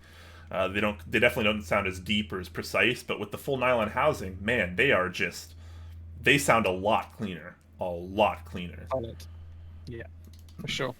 Kiwok says, "This is why I built my fiance her own board as a present. Never have to worry about the yoink now." Yeah, well, that's kind of what I did. I was like, "Here's the NK65. Like, this will probably wind up being yours. Use these switches and keycaps for a while. See how you like it. It's gonna wind up with her anyways." My wife, she used to have my Zephyr. I don't know if you remember the Zephyr. It was a board Ooh, between yeah. Wilbur and Zeal. She used to have Yeah. that with Helios with Helios. That's bringing back the Switch, right? And then when she changed jobs, she and started working from home with the whole COVID thing. She wanted a keyboard with an F-row because they had some controls and some software that she used that she needed the F-row for. So since then, she's got my Mode 80 TKL Dark Edition. With I think from memory, I think she's gone from Helios over to Marshmallow Switch. I think it's got marshmallows in. Wow, But yeah, she interesting. uses that on a daily basis. Zephyr, what a throwback! I used to own one of those. Really, really interesting board. Yeah, yeah, it is. I've got the red one, which is I think one of the Rare. fewest. Yeah, Yeah, yeah, yeah. not very many It's, of those. it's currently built with, gosh, I think it's still got the Helios in it. Helios Zeal stamps, and I think it's got Chris Swire's DSA Alchemy. That's what it's got. Ooh, yeah, nice set choice there. That's good. Yeah, that board was so interesting because it was like at that time where people were kind of really hyped about 5 millimeter plates. Yeah, Remember yeah, how that and was a thing for like 6 months? it was, yeah, Um, I thought the Zephyr was right really before the cool, gasket. Yeah, but right before the gasket era started, right? That's what it was. yeah. At the same time, I think the most interesting feature about the Zephyr was also its biggest downfall, which was that the 5 millimeter brass plate was just so severely rigid, which is understandable because it's 5 millimeter brass. Yeah, Which was it's interesting, and it rock made the solid. board, yeah, it made the board kind of like unique and very, very heavy. Yeah, The typing experience was a little lackluster, I thought, because of that. But I think Helios, I think that was a good call on those kind of rigid boards. I much prefer silent switches. yeah. I think it's ideal with tactiles as well. It doesn't work so well with linears because I think you do want a kind of softer typing experience with linears. But with tactiles, you don't have any of that flex that sometimes happens before you get the tactile event. So I think firm plates are still good for tactiles. I should Yeah, rebuild that board I at some agree. point and try it with maybe try it with with the Ceruleans. Maybe try it with Ceruleans. Yeah. That might be an interesting. It's a gorgeous board too, right? It really is a looker, and Yeah, the it's quality on lovely. it Yeah, was very high. yeah. Man, yeah, I totally forgot about that board. Um, Anyways, yeah, so I can't show off my Cerulean switches, which kind of sucks, but I can show off something that I got in recently that is kind of been helpful for me. So, not super interesting, I suppose, but I recently got a bunch of Kinetic Labs switch containers, and I mean, I know these don't necessarily have to be Kinetic Labs, but they just happen to be Kinetic Labs branded. But I really like this particular style of airtight with the locking lids. And I decided a few weeks ago what I was going to do is I was going to completely go through all of my switches, thousands and thousands and thousands and thousands and thousands and thousands and thousands of switches, and I was going to finally start organizing. So I bought like 30 of these guys, and like I started going through and like putting all my switches in their own kind of individual cases, and that's been kind of fun Nice. because now it's like kind of cleaned up. But now I just have keycap sets everywhere, so now I'm trying to find like a really good like keycap kind of storage solution. So yeah, now I just have like a bunch of these all over my wall, which is kind of fun. So that I don't know, it kind of helps my organizationness. Nice, nice. Yeah, that's good. That's good. I use little tubs for my keycaps. I don't wear switches, but I really should. I have I just use bags and have like drawers full of bags of switches for my personal That's stuff. what I was doing, but I was like, I should try to be like more professional about this or something. Like Yeah, I I feel really should. I really I feel should. like my office is a direct kind of correlation with my mental health. and like however disorganized or however even organized and clean my office is kind of reflects how I'm feeling. And while it's certainly not perfect, it's a lot more organized than it has been in the past. So I feel like I'm putting in the effort now, and that feels pretty good. And Nice. I need to find some storage containers for keycaps. I could just use some plastic containers like these, I suppose, but was hoping for something a little different. And some people were just kind of recommending to me like JTK trays and stuff, and I'm like, look, man, I'll be honest with you. I don't want to spend time putting individual caps in trays. Like, that's not going to be me. I'm just never going to be that person. I can't do that. I need something where I can just dump keys into.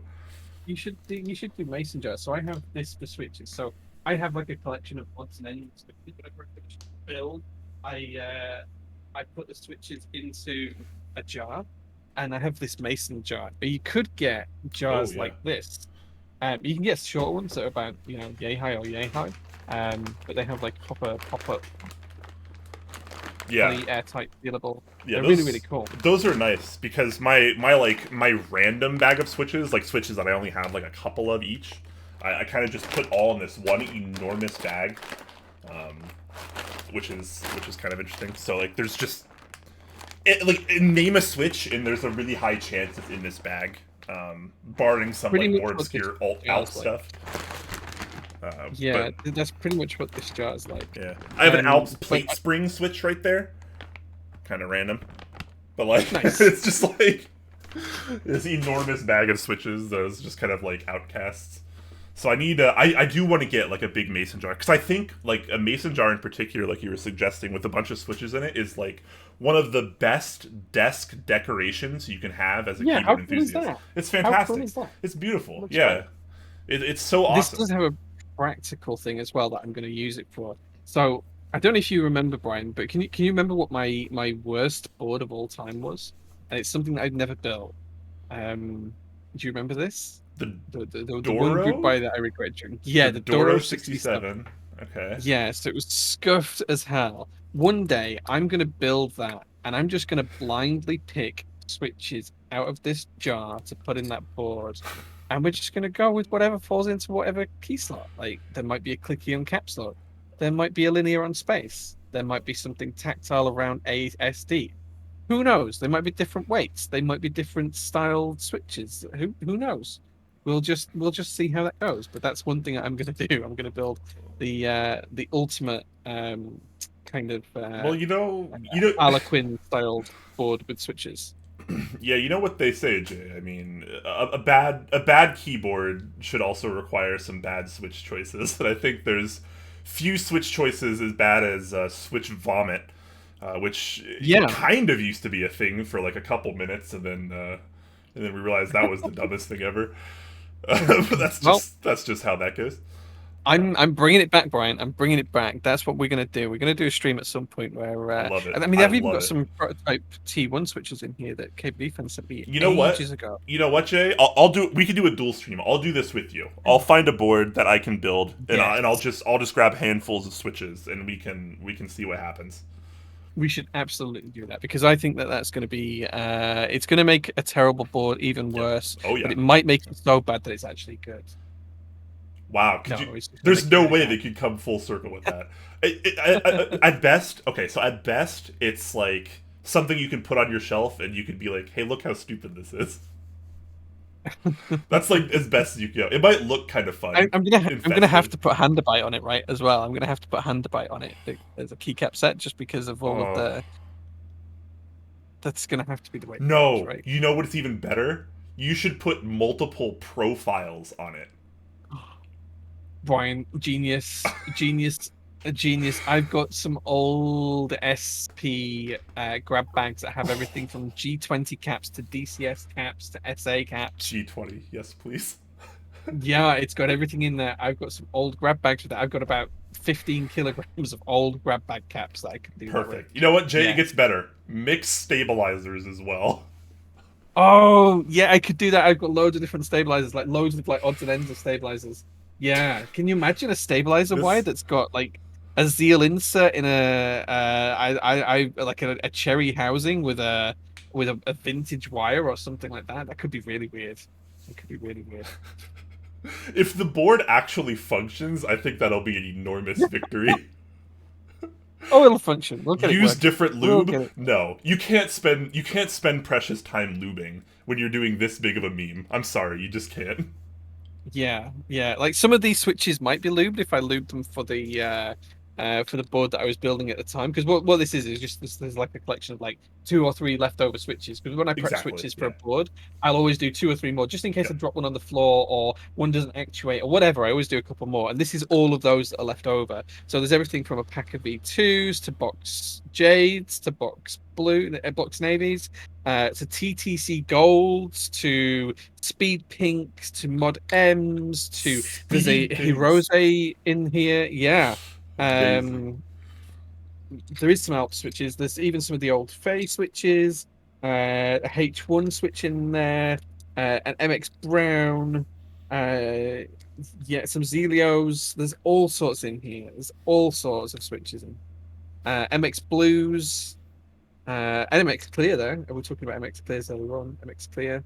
Um, some of the old punchy switches. I don't know if you remember those, Brian. Punchy Punchy. switches. They were Wow. a thing at one point. Formerly Yeah. Revo, right? Correct. Yeah, yeah, yeah. Formerly Revo. Yeah, That's a that's the one. throwback. Wow. Holy crap. Yeah. Gwilad links the Kinetic Labs not switch containers, I'm sorry, keycap containers, Keycaps. which I do have a Yeah. couple of those that were sent to me from Kinetic Labs, and I think they're fine, but they're not exactly what I want to put my keycaps in. I want something a little bit more consolidated.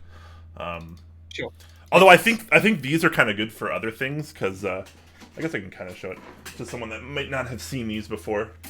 But one of the things that makes these kind of interesting is that they have these little modular compartments in them. So you can kind of like move these pieces around to kind of section off areas of the tray that you want. So right now I kind of have it sectioned off like this, to where I can actually keep 2 key sets in here, which is pretty efficient. You can keep 2 key sets in Nice. here, but I'm looking for something maybe a little bit more premium. Something a little bit nicer to match the nicer looking switch containers at the very least. Most of my collections in tubs like this with little handles on the side. This is one that I've got stabilizers in, but this is what most of my key tubs are in. They're just long enough Nice, to fit nice. a new space bar in flat, and I just put them all in that. Yeah, see, that's kind of something what I need. Because I think this is pretty cool. Like, I'm actually gonna get a lot of use out of these, but not necessarily for key sets. Like, I'm gonna section off and make one of these kind of like my lube container, because I have so many Nice. different varieties of lube, and I thought that could be kind of cool. And maybe another one for like keyboard tools, I think could be really interesting Yeah, as well. I might pick one of those up just for stabilizers, because whilst I have everything in these tubs right now, it'd be really nice to split out the housings from the inserts, from the wires, from the screws, and one of those tubs would be ideal for that, because I could do like 3 or 4 different types of stab. I could have Duroc, Yep. I could have C3, whatever else in there as well. That could be really good. Yeah, yeah. I might try and pick one of those up. Yeah, no, they're pretty cool. Not my favorite for key sets, but I think they can definitely be put to work with a lot of other things within the keyboard hobby. Keyboard quote, she says, I have so many different types of lube. Quaker was 2021. Yeah, keyboard related things you can't say in public. Yeah. Yeah, the amount of times I have used, like, if someone outside the hobby, like in real life, quote unquote, like asks me like what I'm doing, and I'm like, oh, I have to go like lube this or whatever, and they're just like, wait, what? Like, when you say it to people that like aren't in the hobby, it's kind of like you don't really know what kind of Yeah. reaction you'd get, and like as the person saying it, like you don't really think about it, because like we're just like, yeah, lube. Like lube. Like, we lube this, lube that. We're all what kind of lube do you Yeah. like? Blah blah blah. Like, it's just we're so used to being comfortable talking about it that like when other people hear it, they're like, "Were you doing what with lube?" People Do you just know what we should immediately do? think sexual when they say lube. Yeah, they do. Yeah. Do you know what we should do? We should get the Mex on Dex guys on here, and we should play Whose Line Is It Anyway with keyboard stuff. Like, yeah. What can you say in keyboard world that you can't say in public? Oh Like, yes. yeah, like my stab is dodgy. It's just really dodgy. I've got this really dodgy stab. Things like that. I have a couple good ones I just came up with, but I'm not going to say them in case we do that, because I want to save them for that occasion. We should do that. We should could do be a that. good We should idea, totally right? do that. Yeah. Phenomenal. Yeah. All right, yeah, we'll have to hit up Chewy and Osiris and see how they feel about it. We should just bring out a bunch of people and do like a keyboard comedy like Yeah, section. just like play Whose Line Is It Anyway and have like Yeah. 10 people on and they can all just have a go and take it in turns. Yeah, that'd be really cool. That'd Yes. be really cool. Get Keeb Noob to host. Okay. Keeb Noob can come on too. Sure, why not? Why not? Why Why not? not? The more the merrier. Yeah, the more the merrier. Let's The let's more get the it, boys. merrier. Let's get it, guys. Let's get it. Oh man. Took me a while to break it in, but lube really helped. Yeah, exactly, right? Like. Oh, Man. hey, Pokemon Kid is actually the guy that sent me the beers. So, Oh really? Pokemon Kid, yeah. I 3D printed him some stuff, Let and he me sent me some beer. let me try this again. No. It's warm now though. It's slightly warm now. I'd send it in. What's actually kind of ironic is I was gonna put up another poll that people can vote on, and the option was gonna be like Jay needs to drink this, or the question was gonna be should Jay drink this beer because it's most certainly getting warm. Yeah, so How about- Pokemon Kid, for reference, right at the very beginning of the stream, Brian ran a poll and we gave chat the choice as to whether I would drink Iron Brew during the stream or one of the beers that you kindly sent me in exchange for 3D printing and stuff.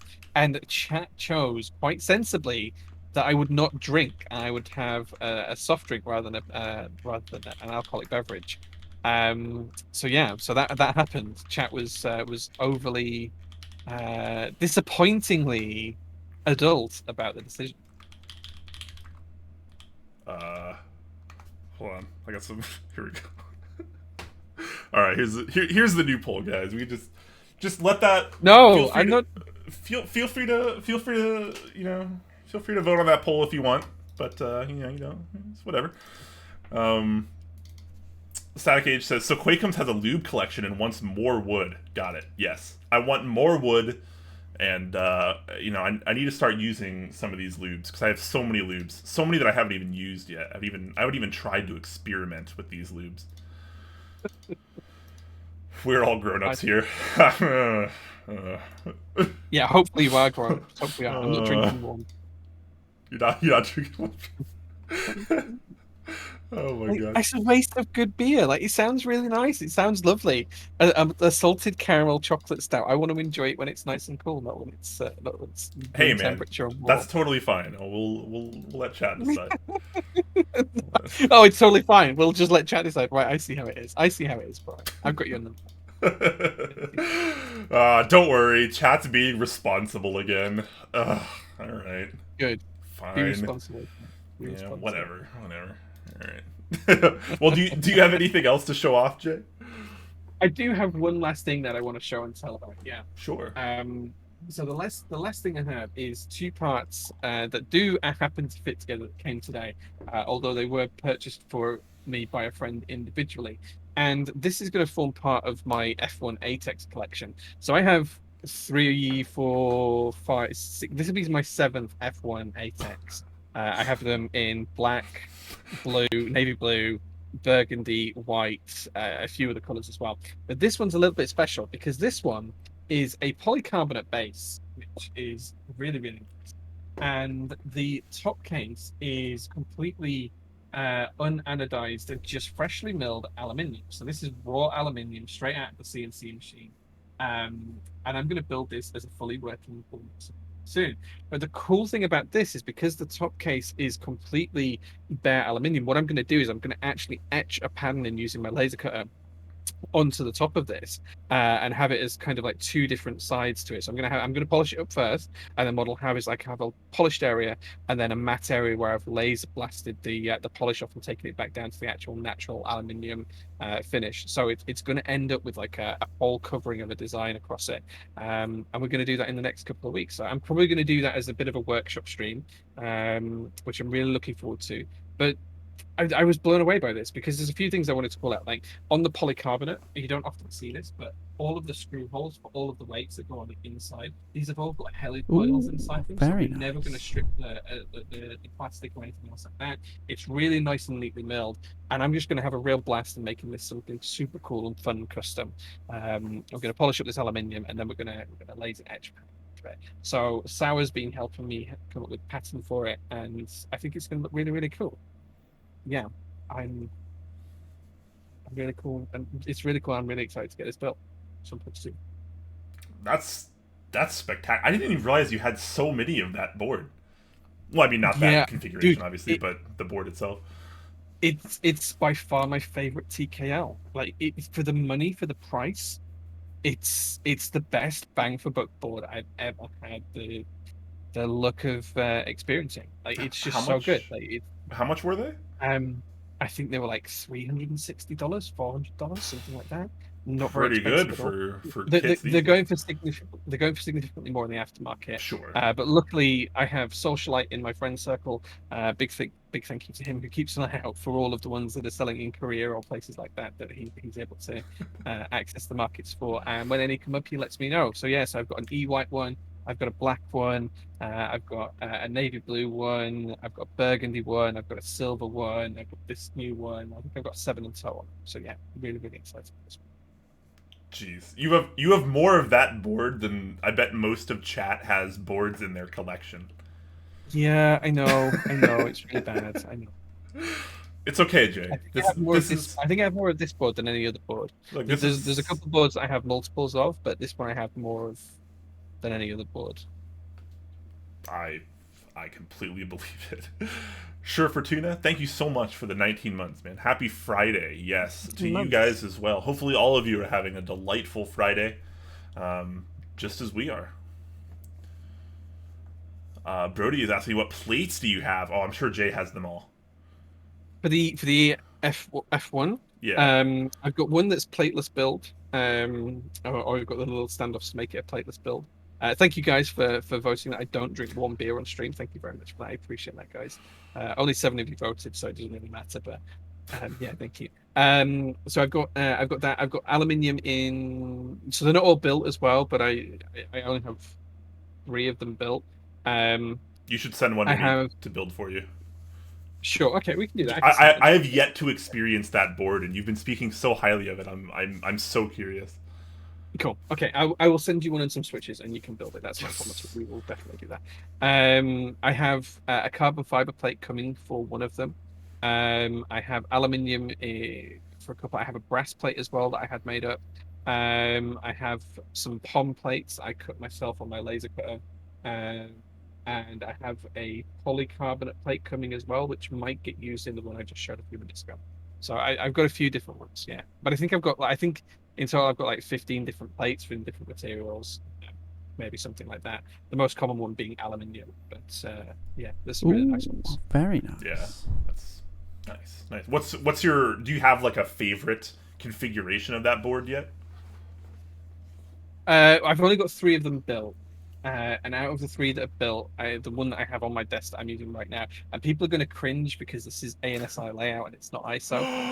But this one is my favorite. It's got H1 switches in it, aluminium plate, GMK solarized dark on it, and do you know what? Ooh. I absolutely adore this board. Yeah, that looks really nice. It doesn't leave my desk. It just does not leave my desk.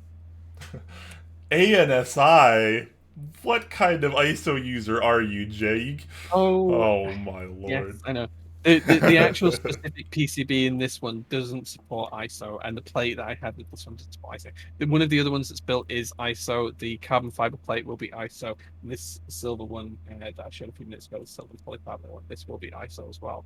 The only downside to this one is it didn't come with any of the weights that go inside. You can see the little pockets for the weights inside. So I think what I'm probably going to do is I don't have all of the weights in this black one here. I have 4 in this one, and I think I have 3 in one of the other ones that's built in different configurations because you can kind of move them around and adjust them to kind of tune the sound and weight of the board. So I think I am going to put some of the spare ones in this from that as well. And see. Yeah, really kind of neat to Really. see that kind of like modular weight system. Yeah, That's I mean, we've seen it before in some of the really old historic boards, like OTD boards had it quite a few times.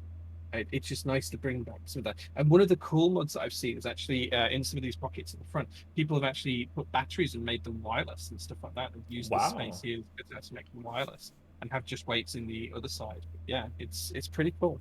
I almost wonder. Oh man, I almost wonder if you could maybe cut something like non-metal, like something artistic, to put there as well, like kind of like decorative pieces. I'm not sure what I could do. if they show. I don't know how well they show through the bottom, but So something I did for the Pokemon Kid, he had a polycarbonate Nova Force, and he had a design that he wanted to be able to see through, and I actually etched that into some felt for him. So he got some thick felt. I etched the design into the felt, and then he put it underneath his PCB in the bottom of the case, and you could see it through there. So I could absolutely just cut some felt to the size of these pockets and etch like a design into it. That's definitely Yeah. something I could do. Maybe whatever design I put on the top case and laser etch onto the top case, I could etch into the felt and put into the bottom and mirror it that way. That could be quite cool. Yeah, absolutely. Vogon subs for 20 months. Thank you so much, man. Says, "Oh hi, sorry I am late. It's okay. We forgive you. We were never mad at you. It's okay. You don't even need to apologize." I don't think I could ever get mad at anybody in the keyboard. Nope. Yep. I'm not in the community for hostility or toxicity. I'm here to have a good time and have some good experiences and be a part of a community. Being part of something bigger than you as an individual. 100%. Yeah, and I think that's probably a good time to do a quick sponsor spot as well, before we kind of wrap up with a brief Q&A and head off to a lovely raid, lovely wholesome raidy. So yeah, let's just talk briefly about our lovely sponsors. Starting with the wonderful Novel Keys. You probably know them, you probably love them, we certainly do. Novel Keys running numerous things as usual. This month's GMK set, Analog Dreams, Round 2. If you missed out on Round 1, or you maybe you just like it so much you want another set, well, bam, here you go. Awesome options. One of the more popular GMK sets in a while. Love seeing that. Shout out to P Wade on there, and Cam Little Dragon as well. Cam sets a little fewer and far between, but if that's something you're interested in, bam, there you go. This is what a lot of other people would probably call a weeb set, just because it's what it's based on. But even for non-weebs, maybe you'll like it anyways. Barring that, I would like to say that there would have been Classic Blue GMK extras, but they have sold out, much to my dismay, because I was thinking about trying to grab one as well. But hey, that's just the way the world works sometimes. Yeah, barring that, there's still the usual accoutrement of things in stock. So if you want some switches or stabilizers or lubes or other things like desk mats, they probably have you covered. And if you're buying something in stock, make sure to use Clack promo code, one word. That'll get you 5% off all of your in-stock items. Nice. Moving over to our second sponsor of the day, it is Kono.store. They have a few things going on depending on what you're looking for. So if you're looking for some SA keycaps, SA Spectra might be up your street. Might be something you're interested in, bringing some of those classic icons back into modern keycap language, I think, is where I put it. So those old Space Cadet style icons above your alphas, just bringing something classic back. So maybe that's something to be interested in. I like that. If GMK is your thing, then perhaps you might be interested in either GMK Haku or GMK Boho. Boho is very much a kind of classic inspired colorway, something very reminiscent of maybe a muted and beiged out and slightly softened Honeywell, maybe. I think this is one of the cutest looking sets for a while. It's very much up my street. It's my kind of colorway. Haku, maybe if you want something a little bit different, a bit more brighter, a bit more teals and cyans and greens, whatever that is. A bit more anime.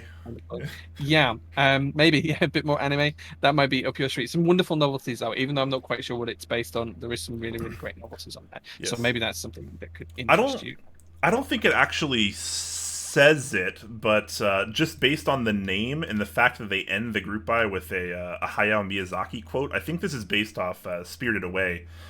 From Studio Ghibli, because Hayao Miyazaki is the kind of the founder of Studio Ghibli. And Studio Ghibli, if you're not familiar, is kind of like the some people call them like the Disney of Japan, I guess, which is sort of apt, I suppose. So I think this is based on Spirited Away, which until recently was the highest grossing animated film of all time. Wow, interesting. What do you feel about Haku's forced accent spacebar? Forced accent spacebar? Not for me, gotta be honest. I didn't like it on GMK Olivia Round 1, and I don't like it anywhere else. I'm just more of an alpha spacebar kind of guy. Personal preference. Fair There you go. Fair enough. Yep, there you go. As well as that Kona, I've also got the Kona 84 on there, which is a very cheap bare bones hot So cheap. I have one of Some these on the way, great actually. I don't know when. I asked. nice. As soon as I saw this, I was like, I know a lot of people aren't going to be interested in this. Like, all the Key Cult and TGR kind of people are not going to give a shit about this. But this is a $55 hot swap RGB keyboard with other features as well. So, like, it's like a $55. That's really cheap. I got to try this out. So I thought PCB's more expensive than that, and you get a whole keyboard kit for this. yeah, no, this is kind of weird. So, like, obviously not going to be super crazy for a lot of people, but this really caught my eye. And so as soon as I saw this, I went to Andrew and I was like, "What do I got to do to get one of these?" And he's like, "All right, I'll send you one." So apparently, I have one of these on the way. I have no idea when it arrives, but I'm looking forward to that because the value per dollar rather is more interesting and important to me than like having a super fancy premium high end like $700 board. It's just way more interesting to me because way more people can actually afford that kind of product, and it's way more accessible too. So yeah, there's that. Nice. Anyway, Cool. sorry to interrupt you there. But No, it's fine. As well, the final thing I wanted to talk about is I've got the Kono wooden wrist rests as well, which again quite cute and quite cheap Pretty as cheap. well. So they're pretty cool. Yeah. Very nice. Moving on over to KBD fans, they have numerous things going on as usual. Enjoy PBT Cool Kids Round 2 is up now if you want to support the homie Beep. Awesome guy, awesome designer, and this is definitely one of the more playful sets, I think, to come out of the keyboard community in quite a while. And if you missed out on round 1, bam, there you go, round 2. Enjoy PBT Origami is also up, and something they seem to be pretty proud of lately is the Blade Aluminum 60%, which I gotta be totally honest is really not for me aesthetically, but it seems kind of interesting as well. So that's a relatively inexpensive tray mount case option if that's your thing. One thing I will say about this is it probably has the most interesting names for colors that I've ever seen in the community. Look at this: Bleak Irish Green, Lucid Nightmare Purple, Unicorn Rich Pink, Solar Beam Yellow. Like, look at these guys. These are actually some pretty interesting looking colors, I gotta be honest. Some of them look really, really nice. So while I'm not super pink interested, is really cute. yeah, no, it's as much as I don't really care for the board design, I gotta be honest, the colors really kind of make up for it. Like, I like the blue, I like the pink, I like the green and the purple. Like, these all look pretty nice, I gotta be honest. Barring that, there's lots of other things as usual. This is a great place to start out if you're maybe a little bit lighter on the wallet or you're newer to the hobby. They have a lot of things in stock, often at pretty reasonable prices, if I do say so myself. So they're looking for switches, keycaps, stabilizers, plates, PCBs, cases. They probably have you covered. So definitely worth checking out, especially if you're newer to the hobby. Awesome. Love to see it. And our final sponsor of tonight is the wonderful Leandrin over at Mechanisk. Now, the store's not back up and running yet. It's open, but there's nothing in stock at the moment. But that's going to change in the near future as Leandrin catches back up after doing the huge run of Clipper and Fiel earlier on this year. So once he's caught back up with that, the store will reopen and have lots of things and goodies in stock because he's also working hard on his retail store as well. So if you guys happen to be in Oslo, you can pop in and visit him in his retail store, which is pretty exciting for a keyboard place to have a retail store. Yeah, physical keyboard stores that's a huge thing for our hobby. I mean, when Yoshikobo, I always get the name wrong. Is it Yoshikobo? Yeah. When they opened up, that was like a revolution, man. That was so freaking cool. And now we're starting to see it in other countries as well. You love to see that. Yeah, you really do. Yeah, like I don't have a store; I have a warehouse, and people do come and visit me here, which is really nice when people just swing by and all that. I do insist. Does that happen? Like a couple of people have just turned up, which is kind of like weird because like one guy turned up just as I was locking up, and he was like, "Oh, I thought you'd be here later," and it's like, "Well, no, I'm gonna go home and have my dinner." And it's like, and one person turned up right as I was getting a big delivery, so I couldn't really spend any time with them. But like if people let me know they can come and visit the workshop, that's absolutely fine. I just want people to let me know when they're coming because it's not a store; it's literally a workshop and a warehouse, so it's very different. But yeah, it's cool that people can do these things and have these spaces. One of the things I want to do is I want to have like open days where I just open up prototypists for the day as I normally would, but people can come and spend the day and they can mill around, maybe buy a few things if they want. I'll put on coffee and food and all that kind of stuff, and just have a nice little open day, like mini meets maybe.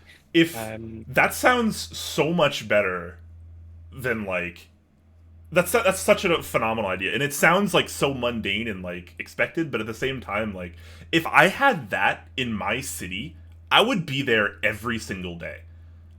Like that just sounds so fun. Like you just hang out with keyboard people, and it's like super casual. There's maybe some Yeah. food and water I, and coffee, and like maybe you can buy a couple things, or you can maybe spend a couple dollars and use some of your like workshop equipment and like mess around with stuff and build your own keyboards there.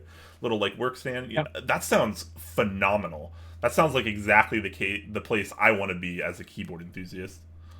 Yeah, I mean, people are more than, as long as you message me beforehand and let me know you're coming, people are more than welcome to just swing by, visit. I'll make you a coffee, or you can get a coffee from there's the coffee van that comes around every morning. You can get a coffee from there. There's all sorts of stuff and tools that you can help yourself with. Come and troubleshoot your keyboard here, whatever you want. It's fine. Like Yeah, it's a bit of that'd a be maker awesome. space as well. So people welcome to turn up and do that. Like I'm completely happy to do that. People just need to let me know. Adam asks in chat, he says, would you ever do local pickup things for higher end, local pickup for higher end things like keyboards?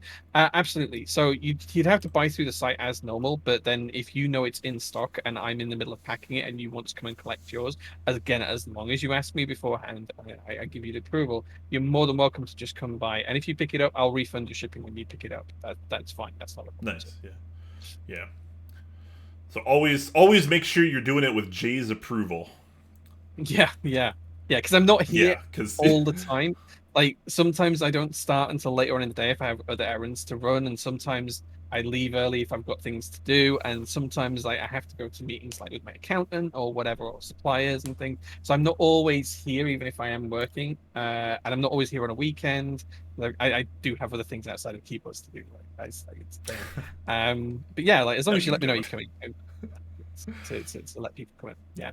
Yeah. Adam says consent is a thing, guys. Yes, it is. For sure. Yeah, for sure. Keep News says keyboard cafe. How cool would that be though? Like legitimately, you just walk in. Yeah. Maybe you bring a couple keyboards to show off. Maybe you got one you got to work on. Someone else is in the corner working on theirs, and pour a cup of coffee. Grab a bagel and just kind of hanging out, talking shop. Like, how Do you awesome know would that what? be? If the community was big enough here, I would absolutely dedicate like a quarter of the workshop to that. I put a couple of couches in, like a little workstation. I put the coffee machine on easy access so people can Yeah, access it. I would awesome. 100% do that. If there were enough people who would come in on a regular basis to use it and it wasn't a waste of space, I would 100% do that. Yeah. 100%. If I lived near you, Jay, I would be there every day. You couldn't stop me. I would just show up Nice. there every day. I would just would never leave. I mean, if you do that and you get there like all the time, then eventually you're going to start packaging things for me and stuff Oh like yeah, that. I would have to work to kind of like, counteract it a little bit. But like that just sounds like such an amazing environment even to work in. It just sounds like such a great place to be. Yeah, and like the thing is, like if people came by and swing by, and I have had a few people just swing by and say, look, I've got this problem, and we've solved it by making a 3D printed part or just cutting a new plate on the laser cut, whatever, just using the tools and things that are available to try and help people out. So, yeah, it's genuinely one of the things I'm looking forward to most about COVID being gone. More people being able to come visit the prototypes warehouse. I know consent is a thing, but you're forgetting that Jay already consents to me. Wait, what? It's what? It's just like What? preemptive consent. Jay, Wait, what? Jay and I have agreements. Jay, What? no, just Wait, where's this? calm Where's down. this agreement? Calm I don't down. know about this. Um. Yep. Anyways, so Kiwag says, I can't wait for lockdown to be fully eased. Could do a visit to rebuild my Jane once it's all done if you're down. Yeah, you are more than down to come over, Mercy, and you come visit me, and we'll rebuild your chain together. I'm more than down to do that. Absolutely. Nice. Also, guys, before we head out and find someone to raid, we are just doing a quick Q&A like we end most streams with. So you guys have any questions here? I know we've kind of been doing it just throughout the entire stream, so you guys probably don't have any questions. But if you have any before we leave, feel free to get those in now before we head off to a raid. And we need to find someone to raid as well. I need to go and look through here. I rest my case as look, man. Jay always consents to me. previous decisions do not create a precedent for future decisions. Let's put it. I thought we had something, Jay. I thought we had something special. Oh, clearly we do have something special, an agreement that I'm not privy to. Yeah, it's, yeah. I know. All jokes aside, what? Okay, wait. What happened to my? I feel like Twitch's creator dashboard changed a lot of things on me, and now I don't see the raid panel. Maybe I'm blind. You can just type /raid. Yeah, but the cool thing about the raid panel is that it brings up a list of all the people that are live that you're following. I think just /raid on its own does that. No? Does it? It didn't used to, at least. Yeah. Oh no, it doesn't. No, I thought it did. It doesn't. Yeah. Yeah. You have to type it. Yeah. I don't know where that's gone because I can't see either. I'll figure out the settings for next time. Oh wait, I found it. Oh, nice. Wait, but now it's grayed out. What's happening? Twitch, please, come on. All right, well, we'll have to /raid. We'll have to do it the old-fashioned way. We'll have to search for You do it the someone. old-fashioned way. Yeah, I'll do it the Brian. old-fashioned way. We'll see what you see what chat's doing while I get this ready. Chat's doing a little bit. Peralton says, "I have one. What are the foods and drinks you hate or dislike the most?" I was going to ask when we were talking about food, but forgot. Interesting. Hate and dislike. I don't really hate any food. There's a few things that I dislike, but it's more of a texture thing than a taste thing. I don't like whole strawberries. Like I can't just bite into a strawberry, but if it's chopped up, I love them. I know that's really weird, but it's a thing. Okay, sure. I love the taste of mushrooms, but I don't like the texture of them. Like cooked up in breakfast or whatever. I don't really like the texture of mushrooms, but I love the flavor of them. I think that's about it. That's about it. That's my list of negatives on foods.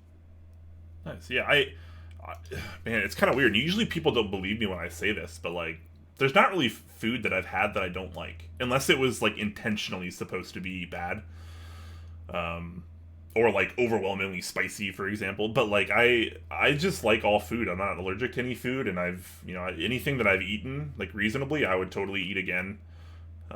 Which I know is kind of weird because I feel like most people I meet like dislike some foods, but I don't know. I've always pretty much eaten everything in my adult life. I used to be a lot pickier as a kid, but yeah, nowadays I'm just like, is it food? Yeah, all right, give me, like, sign me up. I'm ready for this. Nice. So yeah, I don't really have anything that I hate or dislike. Same thing with drinks. I've never really had anything that I wouldn't want again, I guess. Maybe like shitty beer, like really bad beer, I wouldn't. But at the same time, there's like some beers that are like a lot of like low end like Asian beers. I kind of have a soft spot for a lot of those. But like cheap American beer I think is really bad. But like other countries seem to do cheap beer better. So I guess that, if that counts. But yeah, normally I'm just totally okay with all of it. I like all the food. That's how I got fat in the first place. I just like all the food. That's fair. It's a That's problem, fair. guys. Yeah, I completely. Oh man, you don't need to have eaten it. One thing that's always been kind of scary to me is balut, and yeah, it's not that I wouldn't necessarily try it, but it's always been kind of one of those things where I'd be very hesitant to try it. It's one of the few things I've seen where I'm a little worried to try it. Kombucha is a no-go for me. Oh, I love kombucha. I could. That's kombucha. nice. That's good. Yeah. I'm all about that. I think there's probably things that I've had that I've drunk to excess that made me ill when I was young that I'd probably think twice about them. Like ouzo, which is like an aniseed flavored drink from I think it's from Greece originally. Yeah, like I drank so much of that in one night that it made me really poorly for a while. Like I think I'd probably think twice about drinking it again if someone gave me a glass. But I love the taste of it. Like it's not the taste of it; it's just the memory of what it caused me to be like. So yeah. Nice. Okay, I think I found who we're rating. Who are we rating, Brian? Not a ton of keyboard streamers on that I can see. There's definitely a few. But obviously we try to aim for people that have lower view counts when possible. And I think we're gonna raid Ruben, which we rated Ruben a couple Nice. months Yeah. ago, I think, but it's We been a did, while. yeah. Super wholesome Portuguese and English streamer. I do believe he speaks both fairly well, so he's doing a little keyboard work now. So we'll raid him. He's Nice. super wholesome. I like wholesome people. Yeah. All right, guys. So I guess that's probably gonna wrap us up for today. Hopefully you guys enjoyed it. Feel free to join any of the links below. You can check out our Discord, YouTube channel. VODs go up there. Most people these days, I feel like, just watch the VODs on Twitch since we have to wait a minimum of 24 hours to export. But that's another story. Regardless, hopefully you guys enjoyed the show, and hopefully you have a great rest of your day. Make sure to join me on Mondays at 4 p.m. Pacific for Mental Health Mondays. Really fun, kind of casual stream that I've been really enjoying, and I've been getting some pretty great feedback so far. So glad to see people have been enjoying that. Hopefully you guys come out and enjoy that as well. And yeah, any closing thoughts for the stream today, Jay? No, just I'll be there for your stream on Monday, assuming I don't fall asleep this time. But I'm really looking forward to that. It's not the best time for you. I get that, so don't feel like you need to stay up for it. I'll try. I'll do what I can. I'll be streaming over on the Prototypist channel, so you guys can check that out if you want to as well. But come join us in the Top Mac Discord. We're always about for a chat. And yeah, thanks very much, guys. Appreciate it. Yes, thank you very much, guys. I have to actually type in this channel name. Really doing this the old school way, guys. Really doing this the old school way. Oh my god, what is his name? Ruben Across Keys. Okay. Okay, it's alright. I can just do it the proper way. There we go. There What? we go. You should got be it? the first one. Oh wait, Yeah, why is I it got it. working for you, but not? Oh my god. Because I'm genius. My I'm raid just that channel good. is literally grayed out.